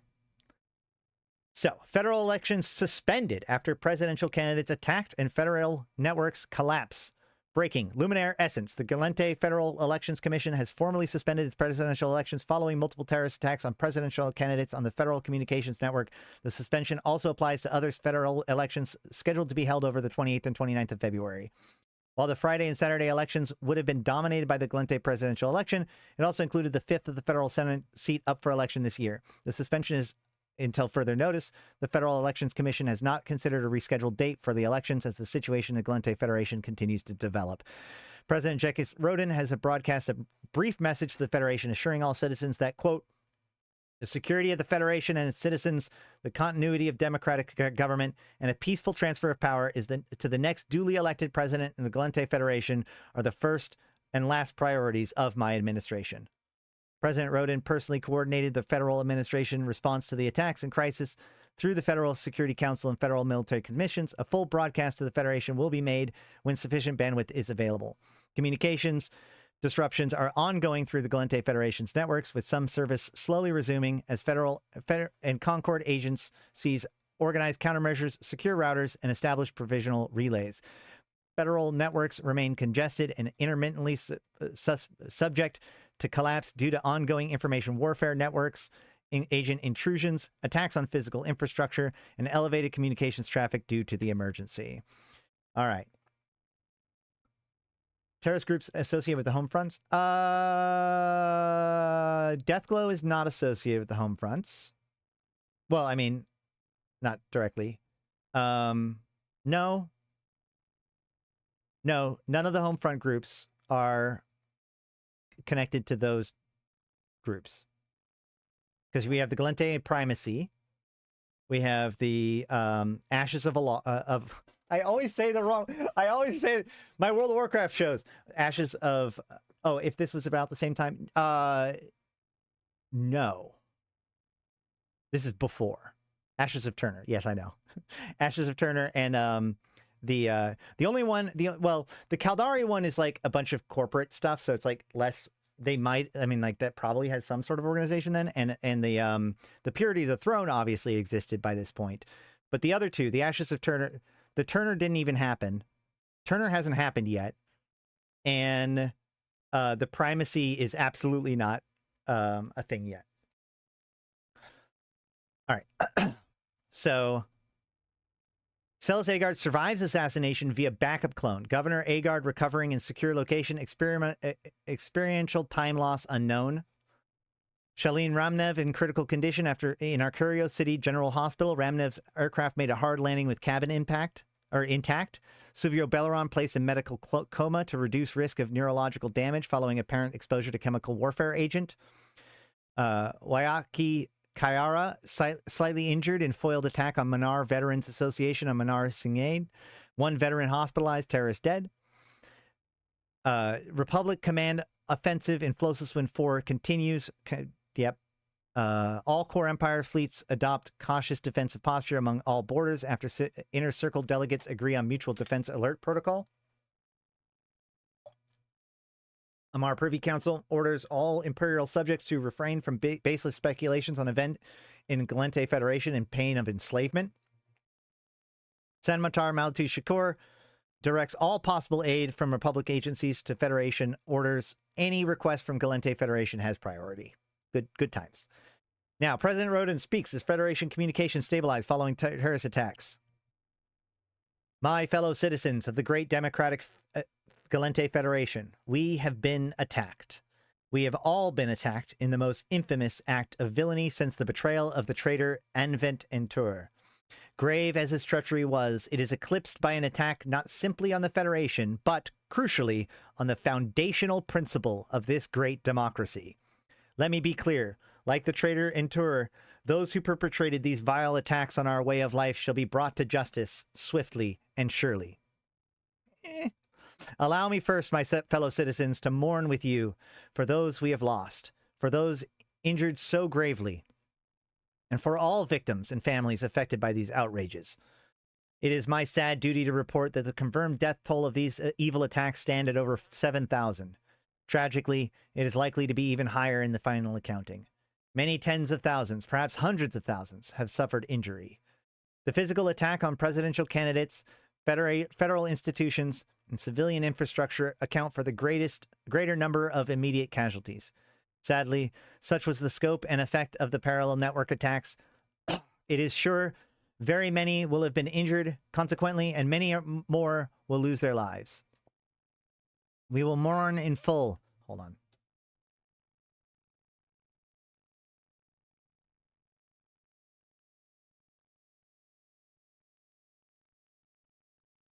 Talking too much. Hold on. Sorry. We will mourn in full as a democracy and a federation in due time.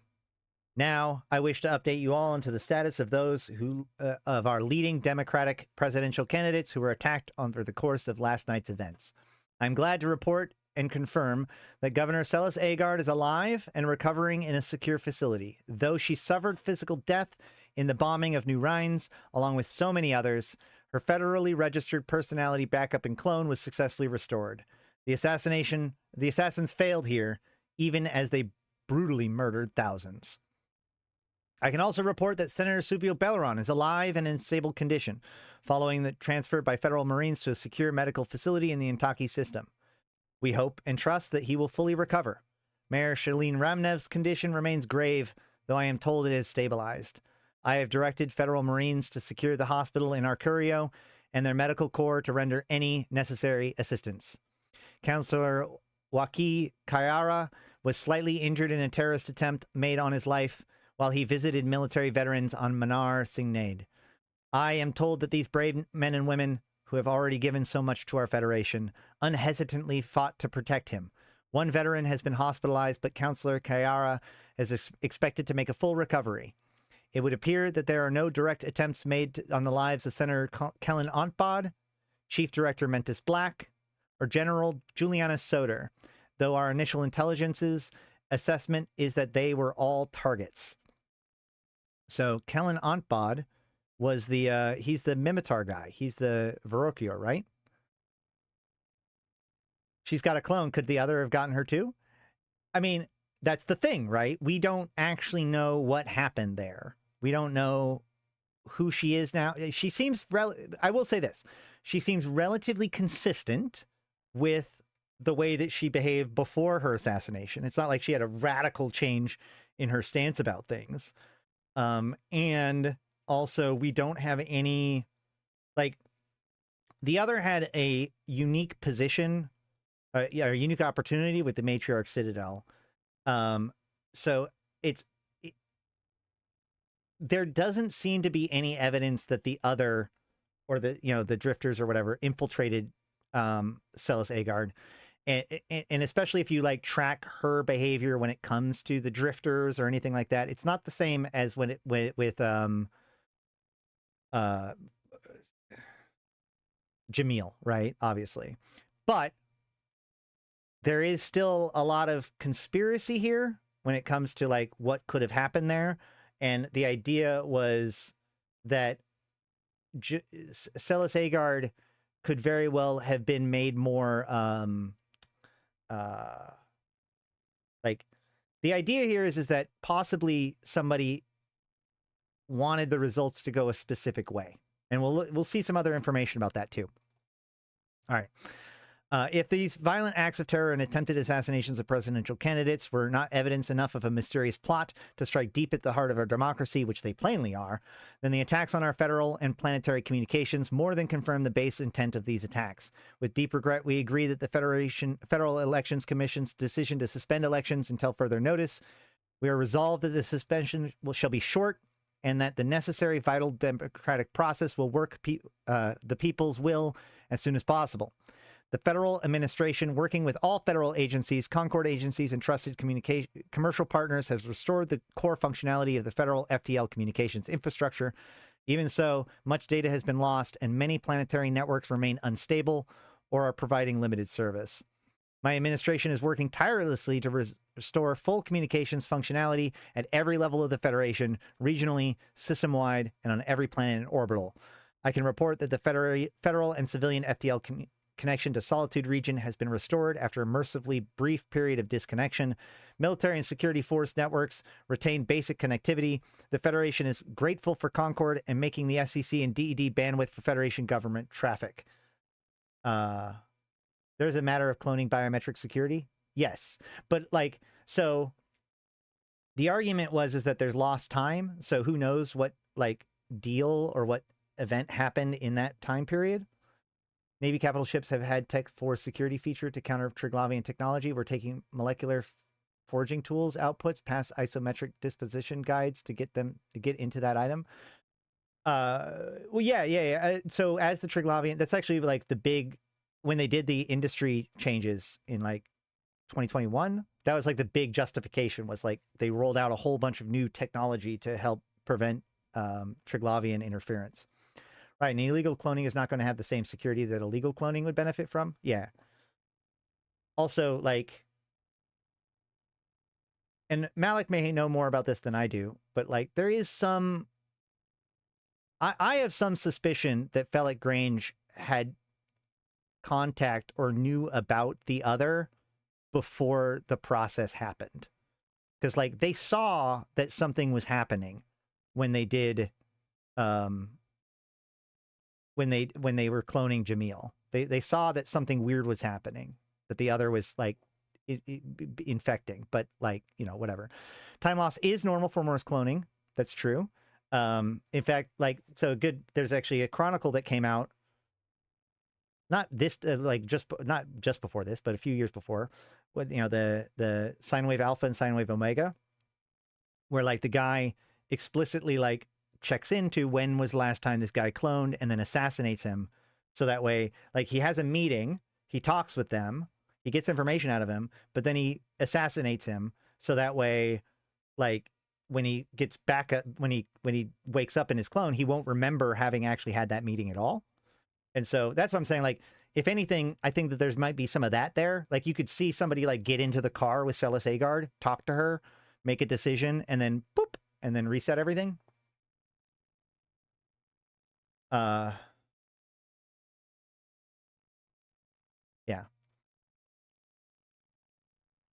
Yep, they would have partial systems control, but gradually reduced over time without a full recalibration and layer verification measures a la carte by trusted outside sources. So, like, the other thing about this is that, like, one of the things that's also weird about this whole moment, especially when you're talking about backup clones and all that stuff, is that the FTL communications line were all taken down. And this, like, they made a big point about how all the FTL was taken down, all of the communication infrastructure was taken down. It's worth noting that on this day in Eve, that wasn't true. You know, you can actually see in the thing that, like, oh, well, the Capsuleer systems were actually still up and running. You could still use local. All of the comms were running. There was no in-game disruption to anything during this attack. This was all a completely baseliner civilian, you know, infrastructure kind of thing. So why they pushed this narrative so heavily? Unknown. Did something happen during these communication blackouts? Unknown. All right. Now then.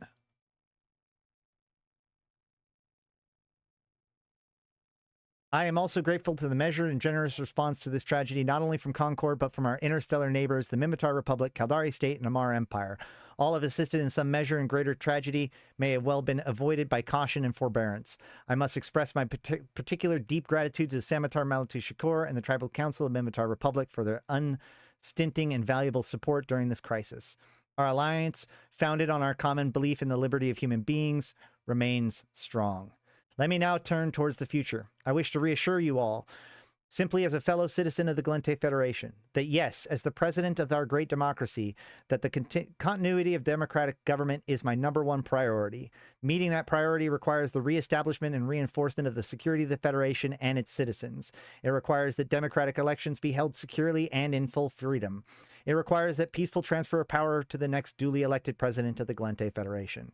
I pledge to meet this priority I had laid out in full. My fellow citizens, amidst this scene of tragedy and villainy, take heart. The Federation will endure. Federation is liberty, and liberty can never die. President Rodin's administration has estimated that close to full service of interstellar and system-wide FTL comms networks will be restored over the weekend. Planetary networks and other infrastructure may take more time to restore. It is projected that essential services will be restored early next week in most locations. The Federation Navy and Federal Marines remain on high alert. Federal Stock Exchange in Luminaire remains closed to trading under directive of Federation Security Council. Kimatoro Stock Exchange, which is JITA, experiences volatility over days trading, but Mega Corporation stocks see slight gains. Republic commands Southern Flossiswin Army Group close to cutting land communication between several Amar-held cities. Full Concord assembly sessions to meet over weekend is inner circle coordinates escalation avoidance efforts along recognized Empire borders. General ceasefire efforts in militia war zones break down as Minmatar Republic and Caldari State rejects proposals for conflict freeze. Minmatar Republic asserts rights under Ulai Accords and Emergency Militia War Powers Act to liberate Flossiswin 4 and continue Metropolis campaign. Caldari State maintains militia warfare in Caldari Gallente conflict zone must continue as a legitimate exercise in recovery of Caldari property. Amar Privy Council meetings continue to political strains caused by efforts to quell dissent amongst holders in Sorum and Arshipper realms under course of war. Kana Kingdom military and security police forces carry out widespread sweeps in Aridia and Khanid regions, reports of many thousands of arrests. Breaking. Reports of antimatter warheads detonating over small coastal towns in southern continent of Flotsam 4 confirmed. Breaking. Concord monitors tracking submarine launches, hypersonic missile flights from positions in southern polar deep depths, claims source. Breaking. Concord believes Hausorum has several Imud Okanu-class strategic stealth submarines hidden on Flotsam 4. Breaking. Sources urge Concord monitors to share intelligence with Mimitar Republic. Concord mission maintain neutrality under ULI Accords. So, that comm attack was huge. Yes, it was. And so what's interesting here is that, like, while everybody's giving them support and while he's thanking them for support, looks like they're all still kind of doing their own thing, right? The Caldari are still fighting the Gallente in the war zone. They're not going to release pressure there. And there's still lots of fighting over Flotsam 4, including an escalation of the fighting by Amar submarines launching antimatter warheads onto coastal towns. So, you know, things are not really great in the world, in the cluster at the moment. So then, what is this? This is the 28th. So 4 days later, we have state of emergency maintained as Gallente Federation Communications Network restored to 97% capacity. President Jacques Rodin has affirmed that the federal state of emergency across the Gallente Federation will be maintained until further notice, despite the news that federal communications networks has been restored to almost full capacity. As was hoped, the Federal Security Council was able to issue a notice last night declaring, quote, all federal communications networks are open to traffic with totality of bandwidth restored to 97% capacity as it stood before the attack against the Gallente Federation last week.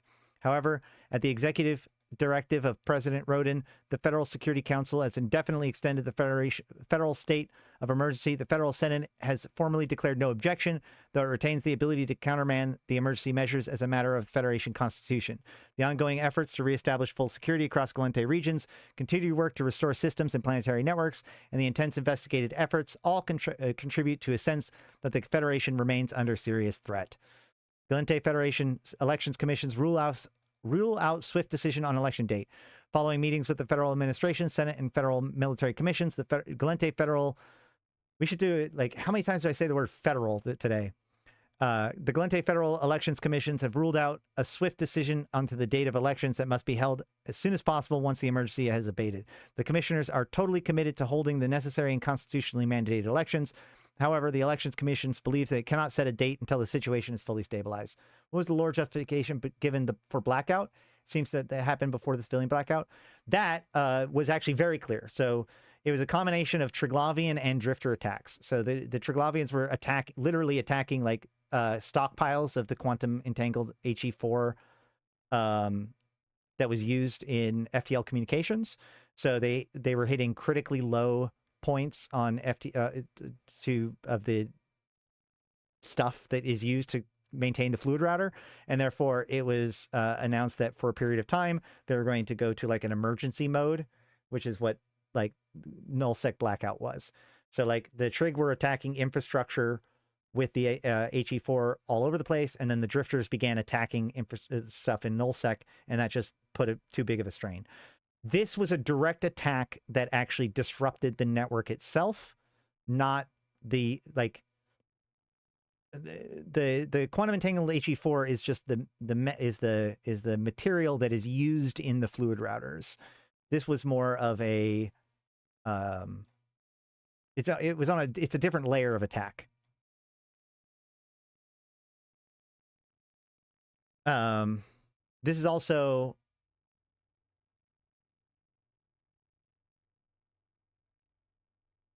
before that. This is before that, I think. I'm pretty sure this is before. Yeah. Now I gotta check. Hold on. It was actually more the Triglavians that did it in the end. Hold on. We will go on a bit of a journey.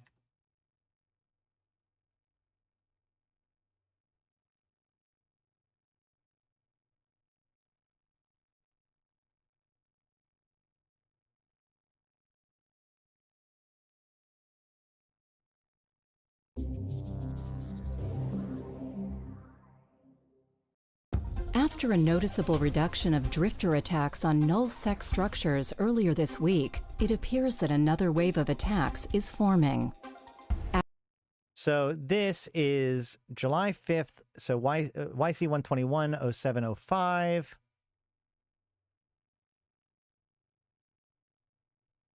So yeah, no, this happened before. This did happen before.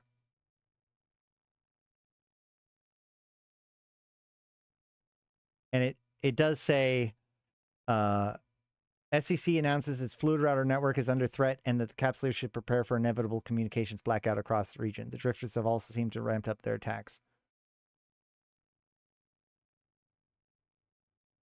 Adding to the confusion, Concord's SCC division has announced that New Eden's Fluid Router FTL communications network is under enormous pressure due to the combined impact of the Triglavian and Drifter invasions. Resupply of the vital quantum entangled 4-helium superfluid used in the network is increasingly under threat. I just want to point out real quick, just as a little bit of an aside, this is one of the things I really love about EVE Online, is that there's a lot of these little things that like sound technobabble or whatever, but like QE Helium 4 is actually like a real thing.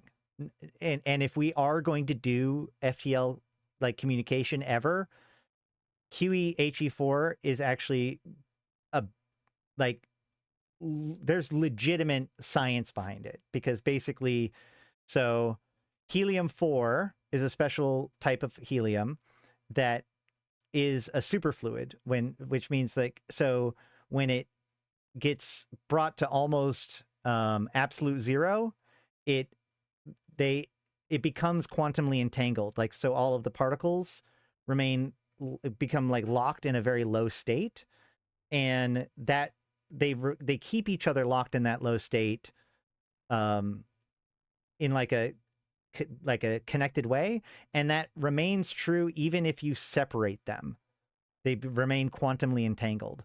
So the idea is that they take HE4, they make it really cold, and then they split it out, and they take like basically one particle of it, they give it here, and they one particle and do it here, and then if you make a change to one, it'll actually make a detectable change on the other, and that's how FTL communication works.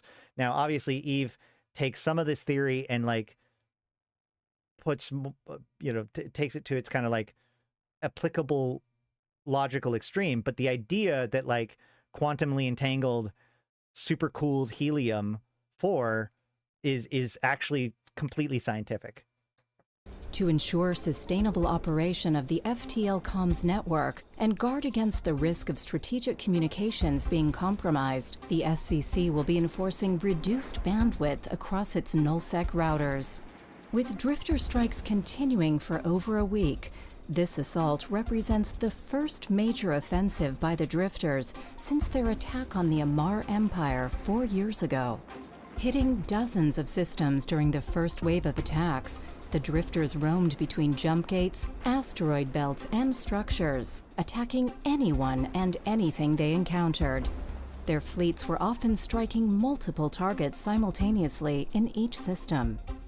After a brief pause in the assault, the drifters seem now to be initiating another wave of attacks.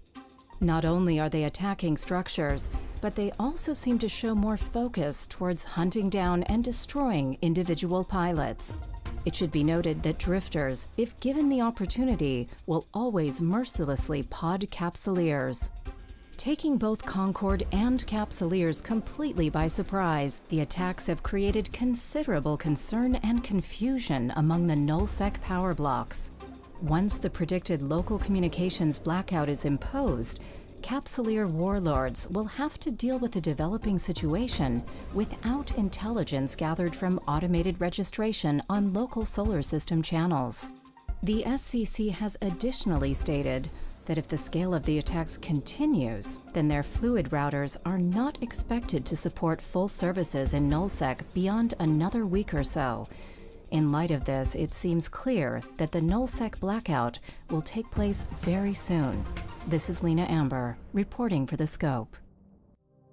Yeah, the blackout is obviously a whole topic in of itself. But yeah, I just wanted to point that, or like reference that and put it in a period of time. So that happened before all of this, right?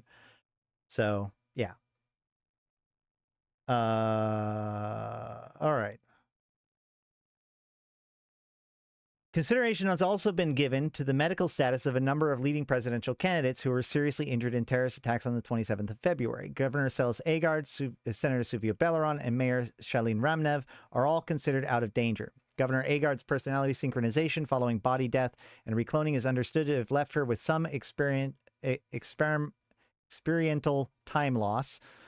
Fellow presidential candidate, Councillor Wayaki Kayara, has been assisting in her contempogrok therapy. You know, this is actually something that might be worth looking into because, like, so if anybody was there to help to kind of affect Agar during this time, it would have been this person. Also, what the hell is that word?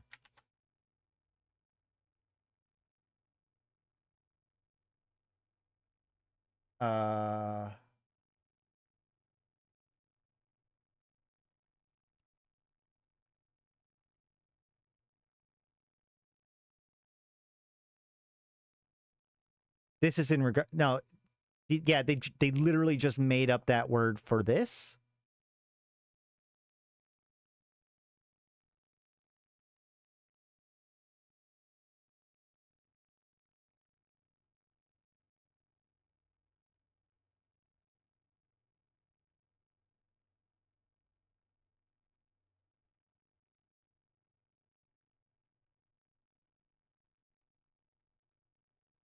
Oh, nope. Hold on. There's another. No, they didn't make it up for just for this.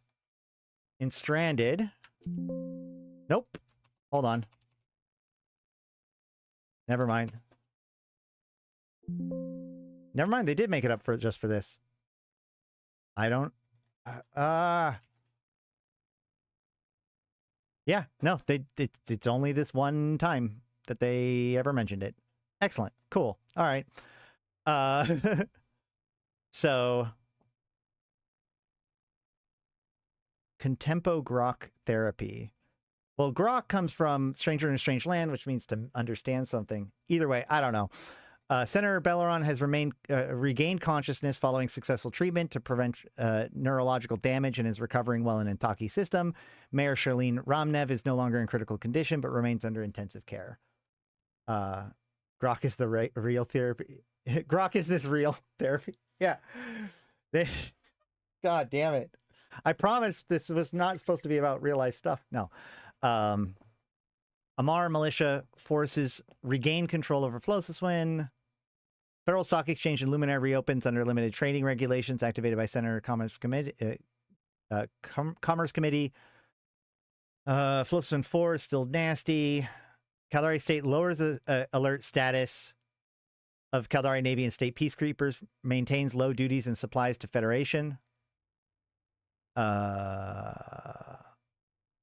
And that's it for that. So then, this is the one that doesn't go anywhere. All right, Calikiota backs. Okay, so this is the ghost ship, which is a whole other thing. We're going to skip right past that and go down to here and see Mayor Shalin Ramnev awake and responding well to therapy, reports doctors in Arcurio Hospital. Governor Selis Agard issues statements on the election, hopes all candidates are able to continue campaigns next week. That's it for that. So then so now we have, like, this is like 3 months later, right? Because this is May 7th. The formation of Edencom. Gallente Federation prepares for presidential election weekend with highest security at vital infrastructure. Federation Navy forces mobilized to peacetime security alert as presidential campaigns enter final day. Governor Selis Agard considered a strong contender since last month's support by former candidate Wayaki Kayara. So now Wayaki Kayara has now joined, is now supporting Selis Agard. Kellen Ompbad's campaign focusing on improving influence in Senate as polling reality sinks in. So Kellen Ompbad is focused more on their senatorial position. Senator Suvio Belleron reportedly doing well across Placid. in Verez constellation and Luminaire as anti-capital punishment message appeals. Mentis Black aggressive campaign targeting Shalin Ramnev, quote, effective against reconciliation message, but could backfire, end quote. Suro 410's Federal Investigation Commission not ruling out theory Triglavian subversion operations behind February attack. Inner Circle Militia War Powers Subcommittee reconvenes to consider further revisions to laws and status of orbital bodies. Yeah, they're actively, with all this stuff going on, the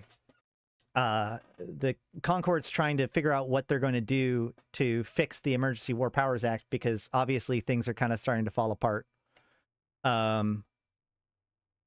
Captain Marshal Zerdan Sarkosh and Ambassador Kaitan Yun in bilateral negotiations over Flosis Wind conflict. Flosis Wind still fighting. Flosis Wind still fighting. Kalari State Mega Corporations convene a second CEP summit to consider reconciliation of corporate interests within state. Yeah. And that's the Lydai Sugavesta dispute over the ghost ship. All right. Then the elections begins. Election special. Voting for new president underway across Gallente Federation in delayed weekend poll. The Trillions have been voting throughout the Gallente Federation following the opening of federal, presidential, and Senate election polls across all districts.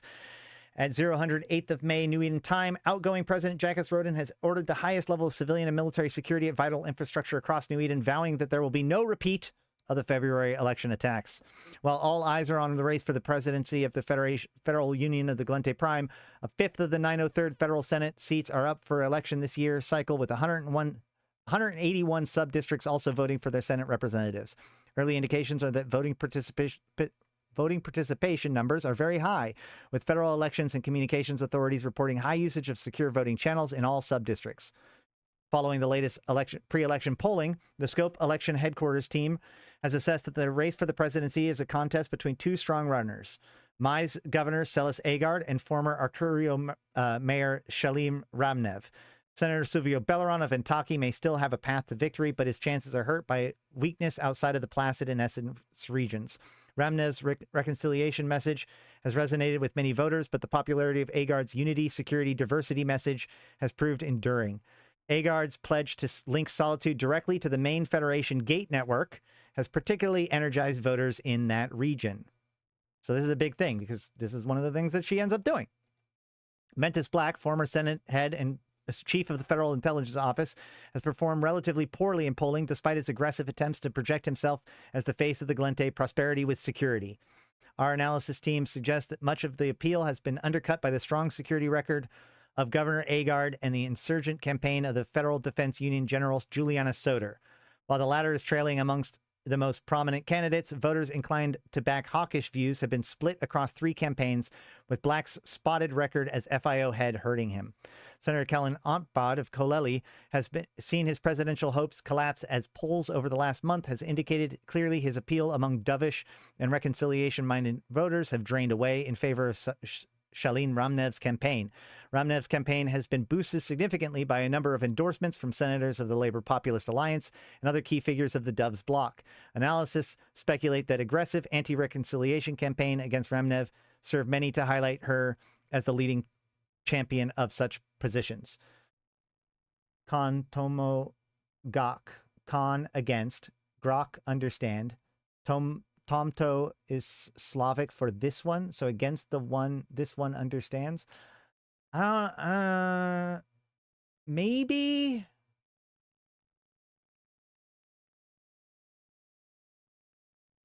I'm not sure. I'm not sure if they would delve into Slavic language for that. Either way. So yeah, so clearly Colin Ontbod and Ramnev are doves, and Mentis Black and Agard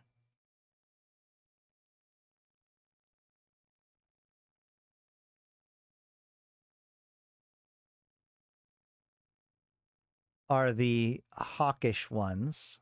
Oh, and Juliana Soter, he was the third. Yeah, it was Contempo Grok. Contemporary means things. Yeah, that's what I think.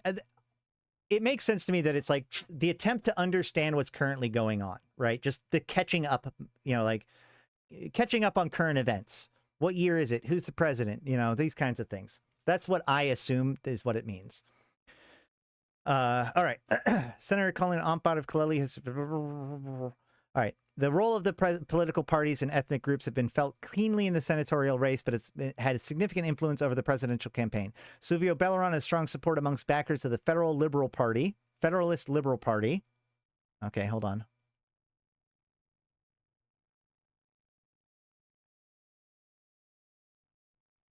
Federal Liberalist Party, Suvio Belleron, and Vera Encilasio.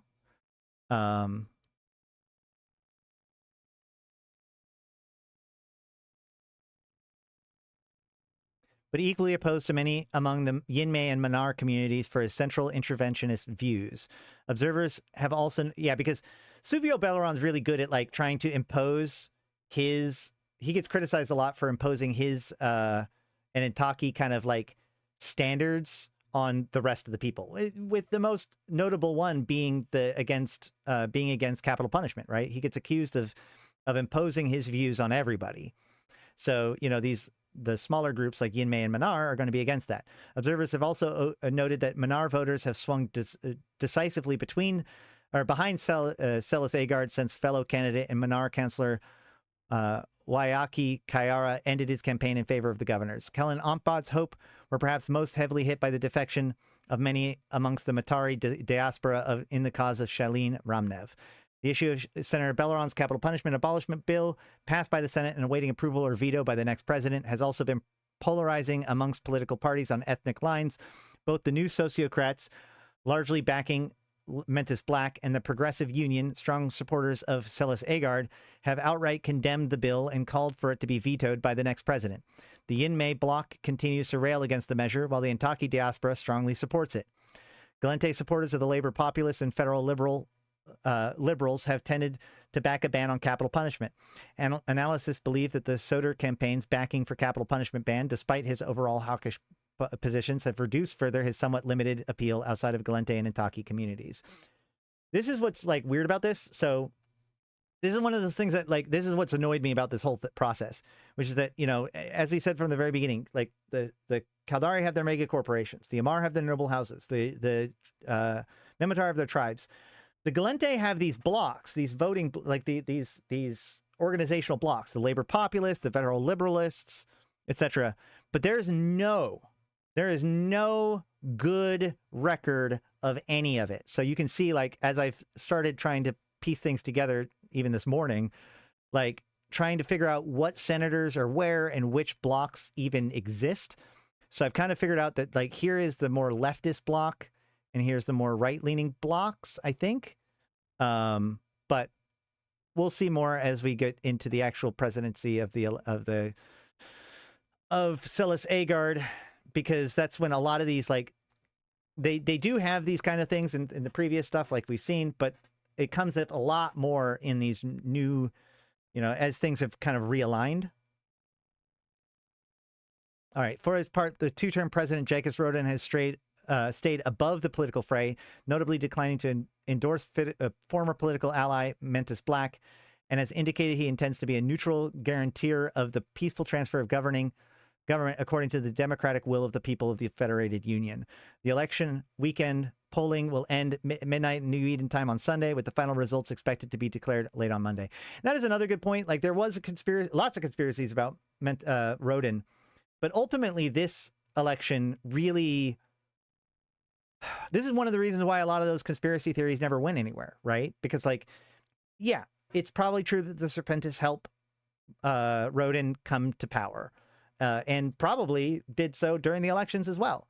But, like, his behavior during this time, right? The attacks on the presidency, he could have very well had used this as an opportunity to seize power for himself and kind of secure it for a period of time.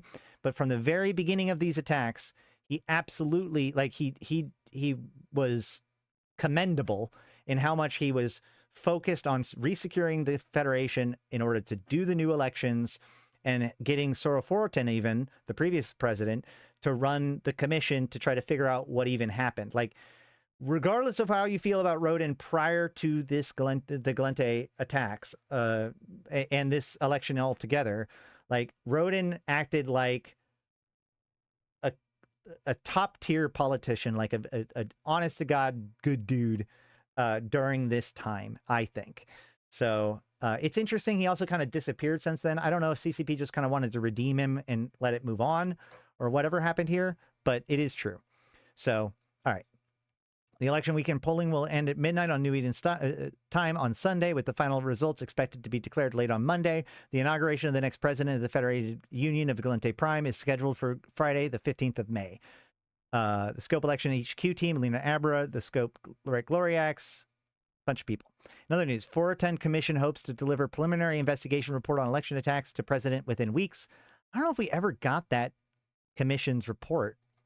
Alestria Corporation backs Shalin Ramnev for president in an unusual move speculated to relate to Alestria's ambitions in Caldari State. That might be worth checking back in on in a little bit.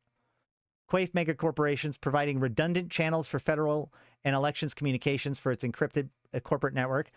This is extremely sus, given what we're about to read. FedMart offers secure voting through physical and digital outlets, all voters using FedMart facilities credited with 1 ISK vouchers. Also kind of sus that they're giving out money for people to vote. Egonics Incorporated denies accusations popular EgoCast talk show influencing electorates through subliminal messaging. So we've seen Egonics associated in all of this before a couple of times. The EgoCast stuff was mentioned or was critical in other pieces of the election, and in fact, one of the guys, when they were under attack, was heading to that talk, right? Hold on.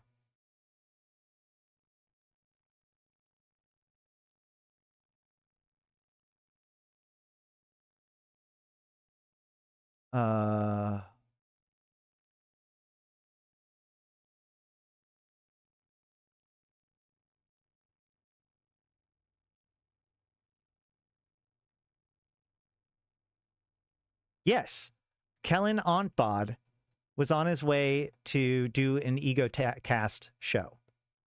Don't know if that's going to be that important, but it is true. Where were we? Gallente Police Directorate overseeing colonial elections on Vela Venol 5 following Supreme Court ruling against Brawley District. Synth booster manufacturer offers complimentary election day neural boosters. Federal authorities investigate Serpentis Corporation links. Also might be weird. Garistas Pirates main suspects in daring raid of Lidi facility in Tamo reportedly seizes 100,000 LD X100 subcranial nanocontrollers. Not relevant to this exact conversation, but this is one of those fun bullet points that always shows up in these kind of lore overviews of how all this stuff happened. Kenneth Filmer promoted him as general. Yeah, that's it. So then Celis Agard wins Gallente presidency in third try in narrow victory over Shalin Ramnev. Yeah, 1 ISK for the general population is a ton of money. Yeah, it is a lot of money. Luminaire Essence for the third time of trying brought good fortune at last for Governor Celis Agard, as final totalizations of the Gallente presidential election narrowly gave win to her as after a hard-fought campaign in which Shalin Ramnev's strong showing puts the result in doubt until all the results were in. Governor Agard's victory will make her the first female president of the Federated Union of Gallente Prime with Yinmei heritage. Former Arcurio Mayor Shalim Ramnev has conceded and congratulated Governor Agard in a personal holocall. Senator Suvio Belleron has issued a statement of congratulations, as have Councillor Wayaki Kayara and Senator Kellen Ontbod. There's been no word as yet from the camp of Mentis Black. Outgoing President Jacques Roden issued a statement of congratulations alongside the certification of results made by the Federal Elections Commission. With the totalization of and adjustments made, the federal district's total stood for 31 for Celis Agard, 23 for Shalin Ramnev, 4 for Suvio Belleron, 3 for Mentis Black, and 1 for Colin Ontbod. Sub-district totals were 427 for Agard, 382 for Ramnev, 47 for Belleron, 32 for Black, and 15 for Ontbod. Popular votes total stands at 46.3 for Agard, 42.3% for Ramnev, 5.2 for Belleron, 4.1 for Black, and 1.4 for Antbot. Governor Agard's victory represents solid backing for a unity, security, diversity message and program across the entire Gallente Federation. However, the appeal and political impact of Shalene Ramnev's platform of reconciliation and strong self-governance is clear from her emergence as a very strong challenger out of field of well-known, experienced, and popular politicians. The result perhaps represents the largest clear endorsement for a presidential winner in the last 2 decades, but the presidential mandate of Governor Agard is beyond doubt when it considers all metrics. Of the clear losers, Senator Suvio Belleron will be pleased to have finished substantially ahead of Mentis Black, and his position as leading liberal voice in the Senate will likely not be damaged. The future of as yet unsigned Belleron bill to outlaw capital punishment does, however, seem in doubt, given the support of Governor Agard drew from Yin Mei and Manar communities, skeptical of central interventionist measures such as the bill. While Senator Kellen Antbod clearly anticipated a trailing performance, coming in last in the established contenders will be a blow, yet it may be that being knocked into 4th place is a bigger humiliation for a career politician, administrator, and FIO head Mentis Black. Governor Celis Agard's campaign was clearly given a notable boost by the endorsement of Manar politician Wayaki Kayara, but her long record on frontier security, emphasis on unity of the Federation across all regions, and her status as capable governor of the major Gallente systems were critical. With the Gallente Federation continuing to deal with in the aftermath of the Federation election attacks, the ongoing threats of the Triglavian invasions, and the instability of the militia war zones, Governor Agard's 3rd run evidently captured the moment for many people. President-elect Celis Agard will be inaugurated as president of the Federated Union of Gallente Prime on Friday, May 15th. In other news, Federal Navy reports temporary alert escalation on Iron Ersta, Caldari state commanders in perimeter, full cooperation and de-escalation. Communication glitches in Akat province and Taki 5 federal sub-district resolved with help of penned insurance infrastructure. Colonial government elections on Velnolal 5 passed without incident, as turnout very high amongst federal police presence. 3 dead in riot aboard a GOES 5 FedMart retail center over 1 ISK voting promotions after deep sector mobs stormed polling station. So that didn't work out well. Quaif Mega Corporation accused of using soft drink responsive subcranial nanocontroller trial to push favored Senate candidates. This is like the apex of the conspiracies, right? So the idea is that like subcranial nanocontrollers were created by Lidai after the taking over in Taki. Quaif has been doing a lot more French friendliness with the Caldari. So if anything, I would say that this would be an accusation of like supporting people like not Suvio Belleron, Shalene Ramnev, right? Because they're the most pro-Caldari person. But the important thing is that they're saying favored senatorial candidates, not presidential candidates. And what's weird about this is that like I've gone over this over and over and over again with this, and like I don't actually know what Senate candidates they actually were talking about, because I don't know. There's a lot of talk about this election victory for President Celis Agard, but they don't actually talk about what senators were elected versus not elected during this election, I don't think. So who would be affected by this? I don't know. But this is by far like one of the most conspiratorial, like this is the thing that like so much tinfoil is built on, okay? Senator calls for committee to corporate influencer technology over Alestra, Egonix, Fedmart, and Quaif election activities. So yeah, so we're seeing here like Alestra was tied into this, Egonix was tied into this, Fedmart was tied into this, Quaif was tied into this. Egonix, again, Lersatin has a Egonix station. Egonix was also kind of tied into the other stuff there. Alestria, oh man, Alestria was part of this other stuff too. Where did Alestria come in with these things? They were part of they were a big part of this too, right? No, was that election cycle 1? No.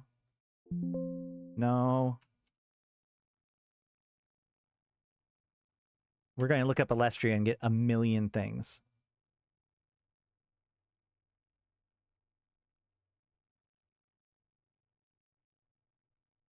Election special.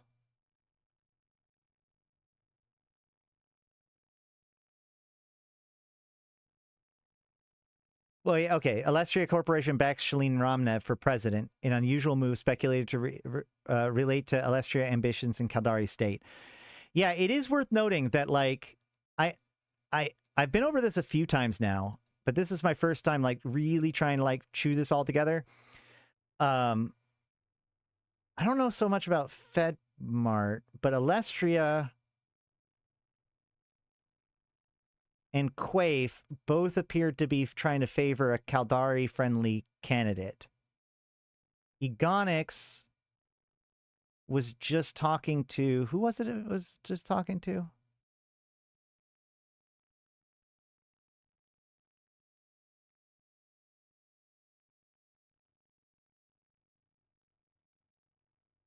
Kelly Antbod, who's the Mimitar guy. And FedMart, I don't think FedMart showed up in any of this. Oh, wrong one.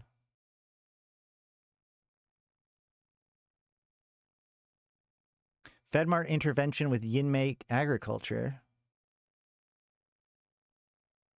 Brewing dispute between the massive FedMart Corporation and a number of Sangdo overlords. Okay.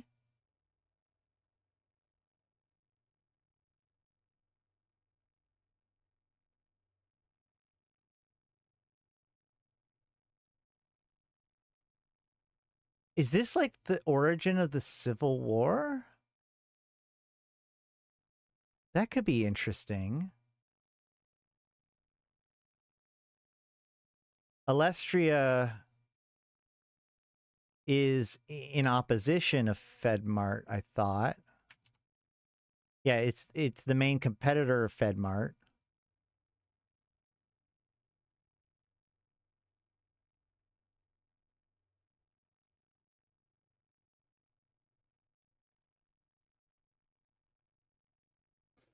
Yeah, when FedMart attempted to approach farmers of the Yinmei lower caste, FedMart cited federal law guarantees, blah, blah, blah.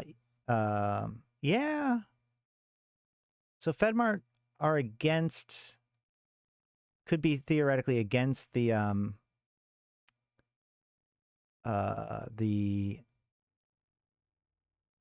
am I messing up my my stuff? Oh no, I shouldn't do that. What did this say about FedMart? Oh, yeah, okay. So they're the okay, so FedMart was the one giving 1ISK vouchers. Okay, well, fair enough. So yeah, all these guys were very much like fingers in this, but it seems like it's hard to say who is for what, but it does seem like very strong, like for or against Yinmei. All right, Intaki Assembly members of the sub-district Senate races target of thwarted assassination plot by Inibra cult, Intaki Prime. So they also were doing their races. Serpentis statement denies involvement with synth booster election offer. Salvador Sarpati postscript notes, splendid idea, mind you. Concord monitors reports uneasy quiet on Flotsam 4. Thucker stuff. Arcurio promise. Lidai refuses comment on Tamo raids as state customs monitor unusual corporate scripts transactions. Facilities reported by attacking by Triglavian forces. And then, of course, Juliana Soder congratulates President Agard on her election. All right, so with all those conspiracies out of the way, we get to the inauguration of Gallente President Celis Agard, held under heavy security. Kali Gallente Prime. President Celis Agard has formally assumed leadership of the Gallente Federation following her inauguration today in Kali, the traditional capital of the Federation Union of Gallente Prime. Under heavy security, outgoing President Jacques Rodin administered the oath of office to President Agard on the dais of the Four Freedoms in Liberty Square, central Kali. Despite unusually high security measures, a consequence of the February election attacks, large crowds thronged Liberty Square, Crystal Boulevard, and many of the streets of central Kali. With so many from the diverse communities of Kali on the streets and with so many interstellar visitors, a carnival atmosphere was achieved despite the ubiquity of Kali gendarmes and Federation police. After administering the presidential oath to Celis Agar, Jacobs Rodin made a short valedictory address in which he pledged to, quote, continue to serve the people of the Gallente Federation in any and every way that I can, end quote. Jacobs Rodin planned for a private life are not known, as he has made himself available to Agar administration transition team in the short term. And there she is, our president. Making her inaugural address, President Celis Agar thanks Jacobs Rodin for his presidential service and for, quote, resolutely and loyally ensuring our peaceful transfer of power in this democratic tradition of our great federation, despite grave and vicious attacks on our way of life. Our federation is a shining beacon of liberty in this universe, providing a realm for all of the people to pursue their prosperity and with all their vital diversity and in unity with their fellow citizens. As it has been, so it shall be under my administration. And this Gallente Federation will be for all the people who live within it, no matter where they live, whether it be Luminaire or Rebelier, Crux or Blit, Essence or Solitude. All the territories of the Federation will receive the support and security they are due under my administration. I'm sure she pronounced them correctly. Nor shall my administration seek to impose a central vision on the many and varied cultures and of our diverse and far-flung federation. The principles of autonomous democracy, local sovereignty, and cooperative federation will be upheld and strengthened by my federal administration. Equally, the unity and prosperity of our great federation is threatened by interstellar war and internal threats alike. My administration places the highest importance on achieving peaceful coexistence with our neighbors and total and implacable resistance to those who would destroy our way of life, whether that be by invasion, terrorism, or subversion. My fellow citizens of the Federation Union, you have placed your highest trust in me, and I am deeply humbled by it. I shall serve you and the principles of our great Gallente Federation until my dying breath. Peace, prosperity, and liberty to all.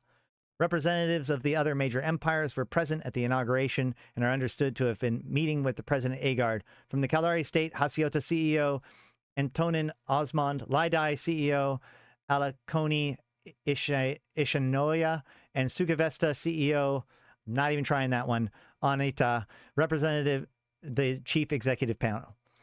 Leading the Mimitar Republic delegation, Senator Maltu Shakur chose to personally attend, underlying the importance of the Tribal Council places on close relations with the Gallente Federation.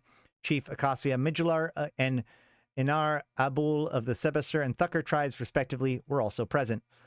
For the Amar Empire, Lady Ursula Corazor and Lord Turner Tashmerkon headed the delegation, keen to establish improved diplomatic and trading relations with the new Gallente administration. Lord Governor Ekraz Salaf of the Amatar Mandate was also in attendance, while the Kana Kingdom was represented solely by its ambassador to the Federation. In other news, many new senators entered Gallente Federation Senate as anti-centralist, hawkish, and ethnic groups make gains. So there we go. We can just say the anti-centralist, hawkish, and ethnic groups were the ones that were favored senatorial candidates. I don't know, maybe. The Intaki Assembly expresses deep concern at Caldari State Protectorate resumption of control in Intaki system. I'm sure that's fine. Nothing will come out of this. Mimitar Tribal Council authorizes Republic Security Services to eliminate Angel Cartel presence and restore order on Skarkon 2. Oh boy. Skarkon. Reports Skarkon. Crucial Thucker. Expert distribution signs contract with Mimitar Territories. Hasiota Corporation files record first quarter sales of military aerospace products. Lidai and Quaif dismisses reports that thefts of subcranial nanocontroller shipments jeopardize PKN interstellar customers' tech roadmap. I love how Quaif is already in this, like, Quaif and Lidai are tight in a way that is incredibly suspicious. Empress Cadis I issues summons to royal heirs for Privy Council meeting on interstellar diplomacy and trade next week. And Lord Aslan ul Kush of Oris orders new investigation of terrorist attacks on planetary holdings, blah, blah, blah, blah, blah. Okay, great. So, and that's it. That's how Celis Agar became elected. And unfortunately, this has already taken us lots of hours to just cover the first 3 election cycles. So tomorrow, and or next time, probably tomorrow, we will cover her actual presidency. How did it all go? What happened with all these characters? Isn't Taki still happy with her? What happens to the Belligerent bill? I don't know. Stay tuned next time on, I don't know. No, seriously though, like the bookmark tab, we have already gone through a lot today, right? Well, to put things into perspective, the bookmark tab for, oh, I don't even have it here anymore. Dang it. My bookmark tab history, where is it?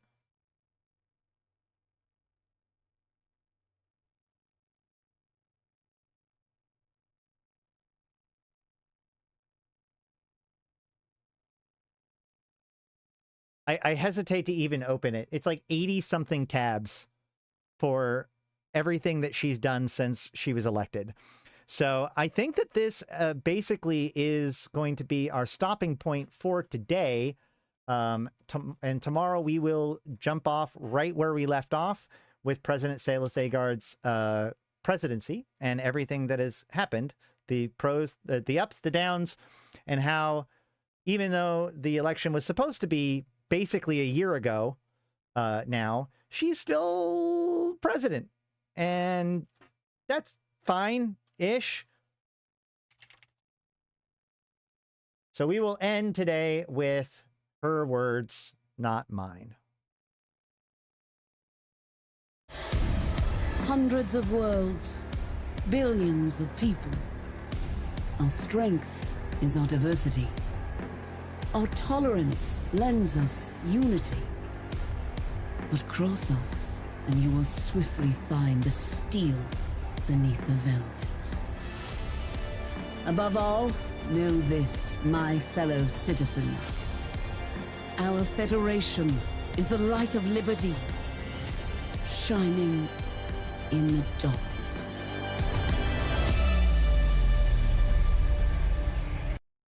I've been Ashrothi. I've been playing this game since 2010, talking about it since 2012, and I'm here to put even to context for you, my fellow Empyreans. Thank you guys so much for coming and hanging out and checking out the stream. I know this has been a long one, but again, like, this is what you guys asked for.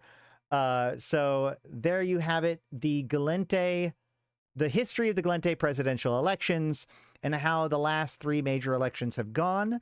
You know, the first cycle being very chaotic, the second cycle being relatively short, and the third cycle be leading us to where we are today with the Salas Agard, now the president of the Federation.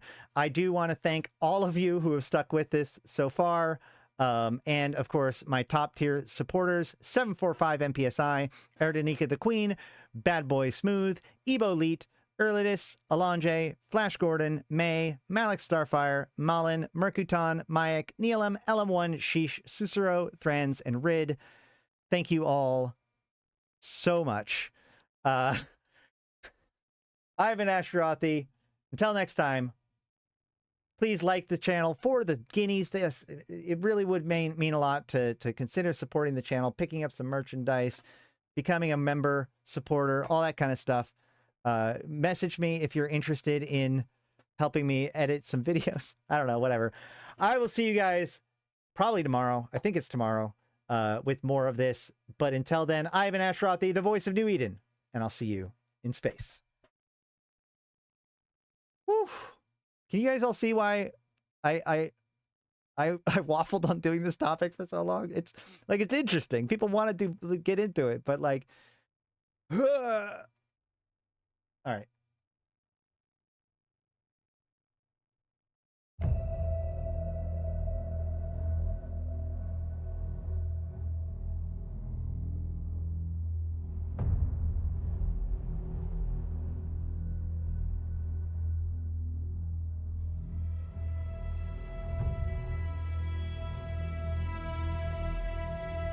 Bring on the wrecking machine.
every city